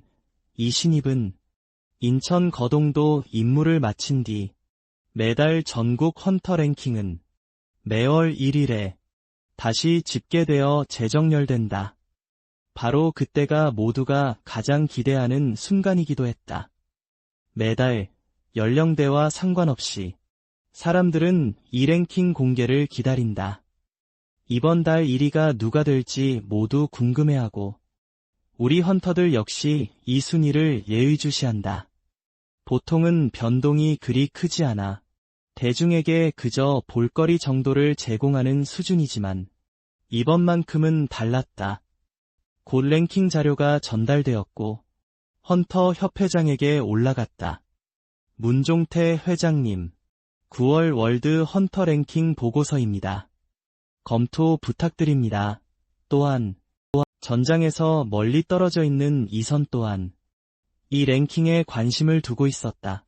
그녀는 내가 순위에 올랐는지 정말 알고 싶어 했다. 바로 그때 나는 의자에 앉아 방금 갱신된 랭킹을 바라봤다. 화려한 연출이야 많았지만 가장 중요한 건 역시 탑 10이다. 곧 랭킹 화면을 열었다. 12. 검객 이시안. 5위. 이시안.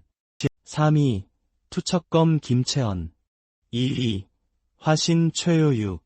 2위. 괴력 장태석. 내가 1위를 확인하려던 그때 뒤에서 노크 소리가 들렸다. 고개를 돌리자 행사장 직원이었다. 기다리게 해서 죄송합니다. 이제 나가셔도 됩니다. 그리고 1위는 나였다. 떠오르는 신성, 호찬석. 제목 위에는 이런 문구가 있었다. 역대 최단 레벨 상승 기록을 세웠다. 헌터 경력 5년의 베테랑이 3단계 방사능 구역을 단독으로 공략하는 건 헌터 업계에선 그리 대단한 일로 보지 않을 수도 있다. 그저 일상적인 작전일 뿐이다. 하지만 그것이 신입 헌터의 첫 임무라면 모든 것이 완전히 달라진다. 내가 무대 위로 올라서자 아래에서 열광적인 환호가 터져나왔다. 호찬석님, 헌터가 되기 전 직업은 뭐였나요? 정말 지원 없이 부식 구역을 혼자 정리한 게 맞나요? 구역 레벨이 상승할 걸 예측하셨나요? 수많은 질문이 끊임없이 쏟아졌다. 나는 깊게 한숨을 쉬었다. 마치 오디션 프로그램에 나온 어린아이 같다는 기분이 들었다. 그래서 얼른 대답하고 빨리 빠져나가고 싶었다. 그때 한 청년이 일어나 큰 소리로 물었다. 모두가 당신의 앞으로의 계획에 관심이 큽니다. 헌터로서의 마음가짐을 말해줄 수 있나요? 각오 한마디라도요. 나는 다른 사람들이 하듯이 관용구 같은 말은 하지 않겠다. 최선을 다하겠습니다.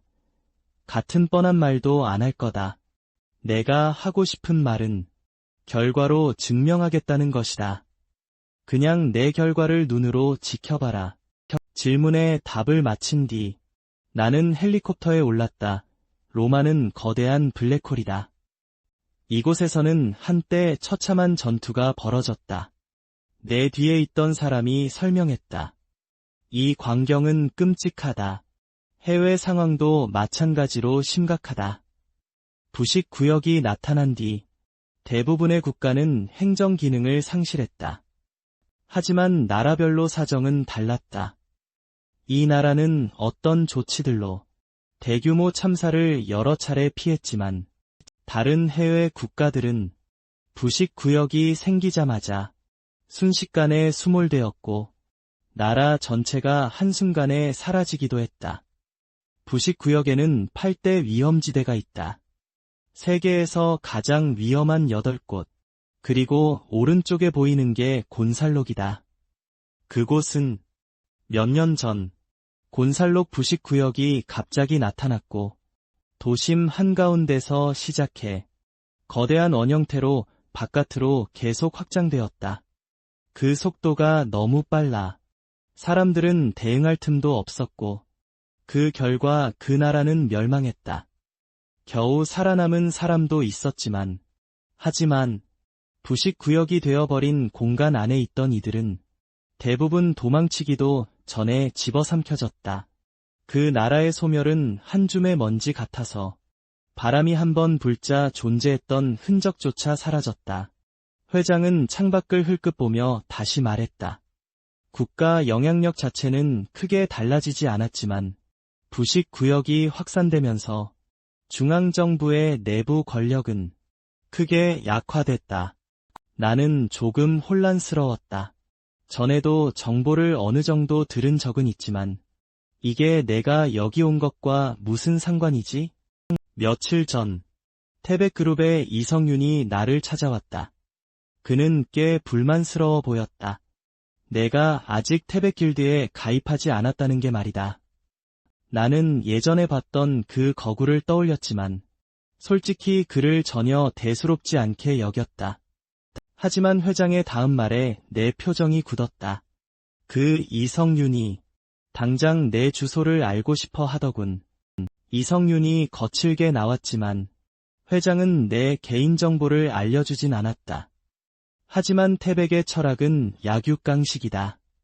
나조차도 장담할 수 없어. 그가 너를 억지로 끌어들이려 할지 말이야.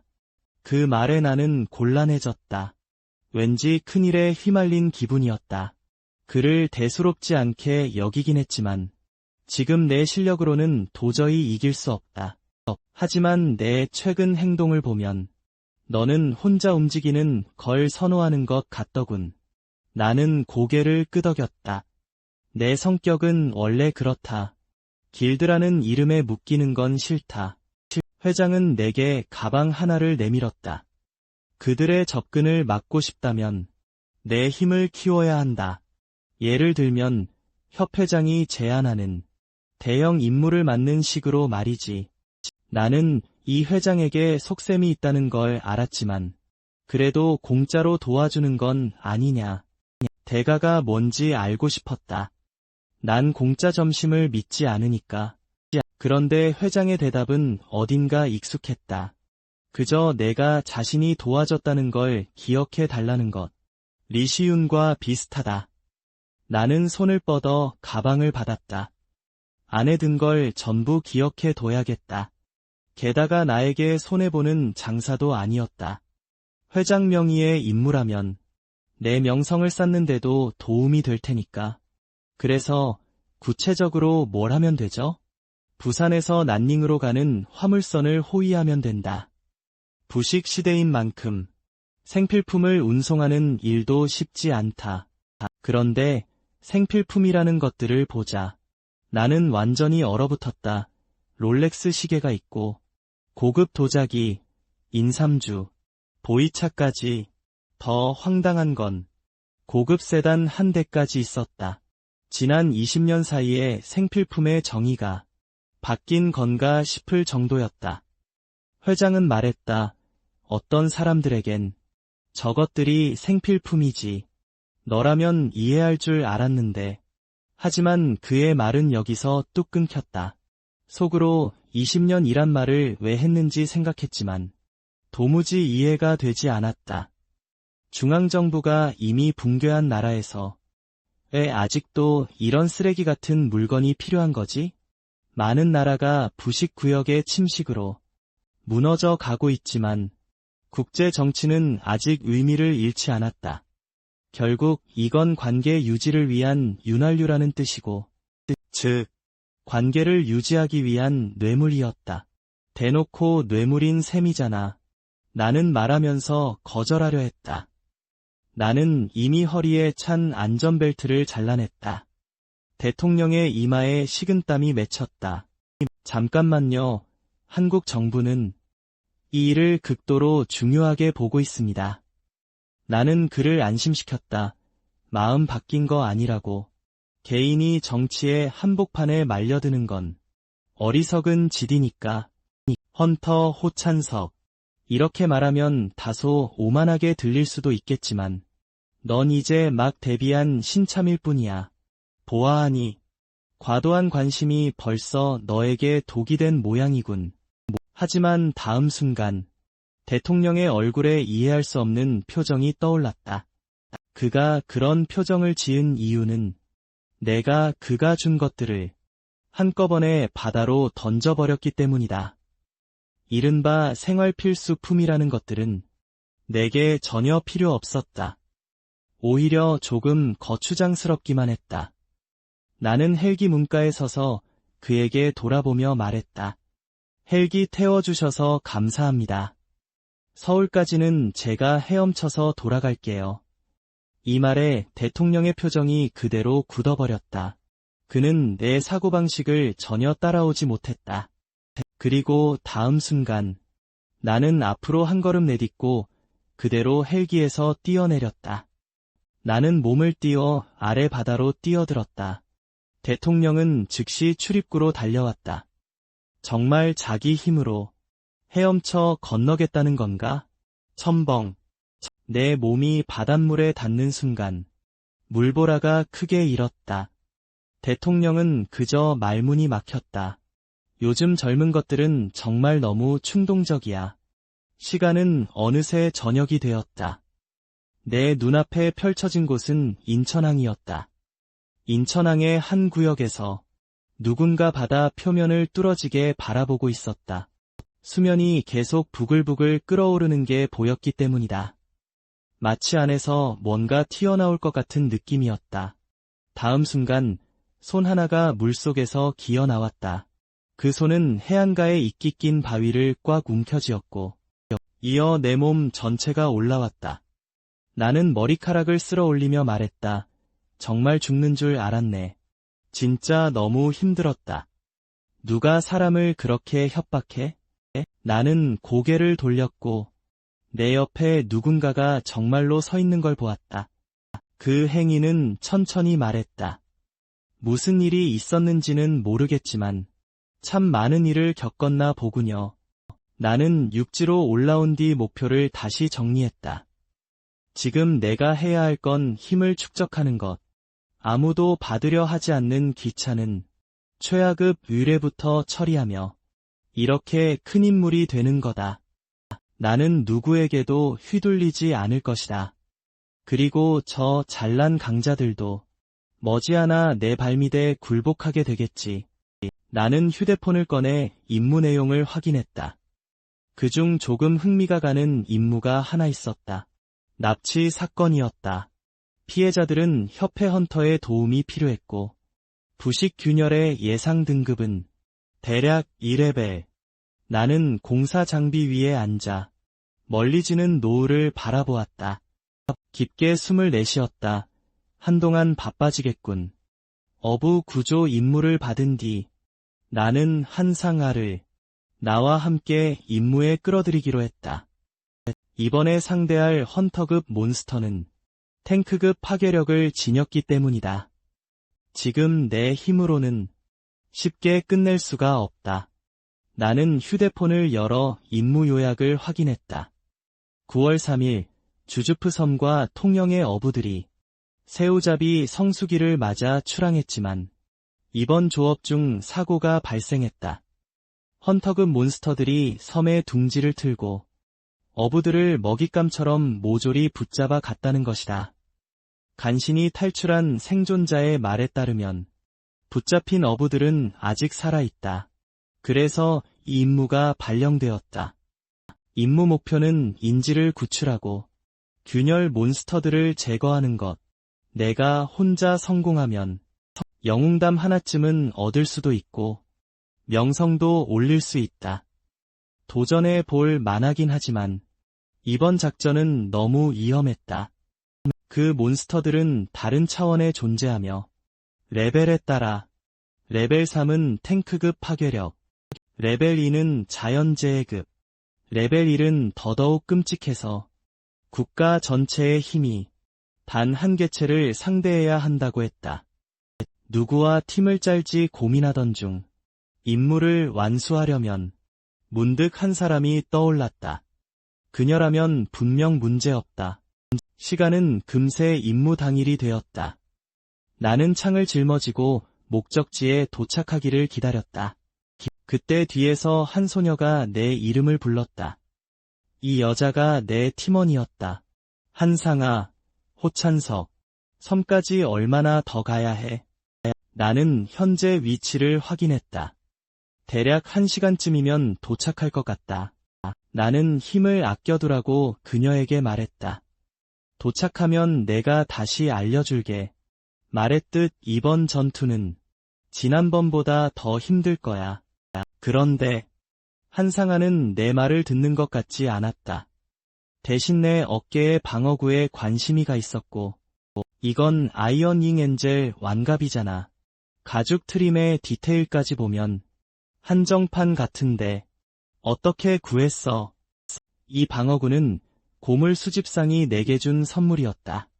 하지만 한상아도 고물 수집상과 계약했는데 아무 선물도 받지 못했다. 그에 나는 경멸스러운 표정을 지었다. 보면 뻔하지. 우리 레벨이 아예 다르잖아. 나는 떠오르는 신성. 레벨 3 헌터급 몬스터를 솔로로 잡아본 사람이고 너는 고작 신참. 아카데미 우등생 타이틀이나 달고 있지. 한상아의 눈에 극도의 분함이 서렸다. 그녀는 속으로 맹세했다. 반드시 유명해져서 내게 보여주겠다고. 며칠 전 나는 한상아에게 전화를 걸어 나와 팀을 짜서 임무를 함께할 생각이 있냐고 물었다. 어떤 임무를 완수하는 건지 말이다. 임무 요약을 듣자 한상아는 식은땀을 흘렸다. 지난 임무에서 레벨 3 전투로 거의 죽을 뻔했으니까 잠시 기다려도 전화기 너머에서는 아무 소리도 들리지 않았다. 그래서 내가 먼저 입을 열었다. 더 강해지고 싶지 않아? 그 말에 한상아의 눈이 크게 흔들렸다. 전에 임무를 수행하러 갔을 때 내가 직접 들었잖아. 내게서 전투 기술을 배우고 싶다며. 그 생각이 여전하다면 내가 가르쳐 줄 수도 있어. 그리고 장담하지. 내 곁에서 배우기만 하면 지금보다 몇 배는 강해질 거야. 나는 그 이유로 그녀를 설득해 팀을 꾸렸다. 한상아에게는 반드시 강해져야 하는 이유가 있었다. 강해지는 길이 아무리 위험해도 강해질 수만 있다면 앞이 지옥이라도 눈살 하나 찌푸리지 않겠다는 듯했다. 그 결의를 보자 나는 문득 그녀가 조금 궁금해졌다. 이 소녀는 대체 무슨 일을 겪어온 걸까? 얼마 지나지 않아 전방에 정체불명의 물체가 보였다. 우리 둘의 표정은 즉시 심각해졌다. 배는 총 5척. 어떻게 건너갈지 감이 오지 않았다. 저쪽엔 민간인도 있으니 조용히 넘어가야 한다. 내가 그렇게 말하고 있는데 내 뒤에서 갑자기 신발 한 쌍이 둥실 떠올랐다. 돌아보니 한상아가 공중에 떠 있었다. 그런 능력이 있을 줄은 정말 예상 못했다. 한상아가 호탕하게 웃었다. 세상엔 내가 못하는 것도 있어. 이런 간단한 것도 못하다니. 진짜 웃기네. 그런데 그녀는 몰랐다. 그녀가 날 놀리는 동안 내 얼굴이 이미 어두워졌다는 걸. 나는 그녀의 이마를 툭 때렸다. 나 업고 나라. 그리고 내 옷에 물 튀기지 마. 나 이거 방금 샀거든. 나는 뭔가를 감지한 듯 고개를 들어 앞에 배를 바라봤다. 나는 한상아에게 가장 가까운 배를 막으라고 말했다. 만화가 느껴졌기 때문이다. 뒤쪽으로 갈수록 더 강한 기운이 뿜어져 나오고 있었다. 엄청 위험해. 잠시 후 한상아는 나를 배 앞까지 데려다줬고 그녀가 의아했던 건 이 배에 누군가가 실제로 서 있었기 때문이다. 하지만 동시에 내가 갑판 위로 올라서는 순간 나는 한상아에게 눈 크게 뜨고 잘 보라고 했다. 저 움직임은 인간이 할 수 있는 게 아니야. 우리 앞에 있는 것은 좀비 떼였다. 쿵! 한상아가 갑판에 세게 내려앉았다. 나는 그렇게 착지하지 말라고 했다. 그러다 무릎 나간다. 시간이 지나면 신체 기능도 점점 떨어질 거고 게다가 그렇게 소리나게 내려앉는 바람에 이미 저 좀비들이 이쪽으로 몰려오고 있어. 한성가는 이 좀비들을 전혀 신경 쓰지 않는 듯했다. 그녀는 곧장 갑판 위로 올라서며 섬뜩할 정도의 힘을 터뜨렸다. 이런 기본적인 좀비들조차 처리 못한다면 차라리 죽는 게 나을 정도다. 몇 차례 휘두르자 한성가는 무시무시한 검기를 방출했고 그 검기는 좀비들의 몸을 그대로 꿰뚫었다. 나는 한상아를 칭찬했다. 잘했어. 보아하니 이 좀비들의 등급은 그리 높지 않다. 아마도 이류 중에서도 최하급일 것이다. 그렇다면 한상아라면 충분히 손쉽게 처리할 수 있다. 하지만 다음 순간 나는 한상아가 뿜어낸 전기에 거의 맞을 뻔했다. 나는 그녀를 멍청이라고 욕했다. 이런 식이면 만화를 너무 많이 소모해. 금방 바닥나고 말 거야. 이런 저레벨 좀비 상대로는 기본기만으로도 충분하다. 한상아는 조금 놀란 듯했다. 속으로는 지금부터 가르침이 시작되는 건가 싶었겠지. 나는 전에 말했었다. 내가 가르치기만 하면 너는 분명 지금보다 몇 배는 강해질 거라고. 그래서 그녀가 나와 팀을 짠 것이기도 하라. 그러니 내가 하는 말은 전부 들어야 한다. 한상아는 입술을 꼭 다문 채 방금은 만화를 너무 많이 썼다고. 이번엔 조금 줄이겠다고 한다. 한상아가 멀리 있는 곳을 가리키며 다시 강력한 전기를 응축하더니 좀비의 몸을 갈갈이 찢어버렸다. 좀비들은 전부 한상아가 처리했지만 나는 여전히 만화를 조금 과하게 쓰는 것 같다고 느꼈다. 좀 더 억제해서 써야 해. 나는 계속 한상아를 지도했고 공격할 때마다 만화를 조금씩 줄이라고 했다. 내 지도를 받으며 한상아는 점점 자신의 만화를 더 잘 제어하게 된다. 한상아의 어린 시절은 매우 비참했다. 그래서 그녀는 맹세했다. 다시는 약한 존재로 살아남지 않겠다고. 끝없이 번져가는 그 어둠을 반드시 멈춰야 한다고. 그래서 강해지는 것만이 그녀의 유일한 길이 되었다. 그때 좀비 한 마리가 한상아를 향해 빠르게 덤벼든다. 좀비의 입이 한상아를 물기 직전 번개 한 줄기가 좀비의 몸을 향해 쏘아져 갔다. 너무 빨라 제대로 보이지 않을 정도의 속도로 지지직하는 소리와 함께 그 번개는 좀비의 몸을 두 동강 냈다. 그 순간 한상아가 뿜어내는 기세는 극도로 섬뜩했다. 그녀는 더 강해질 수만 있다면 심연으로 뛰어드는 것조차 마다하지 않을 것이다.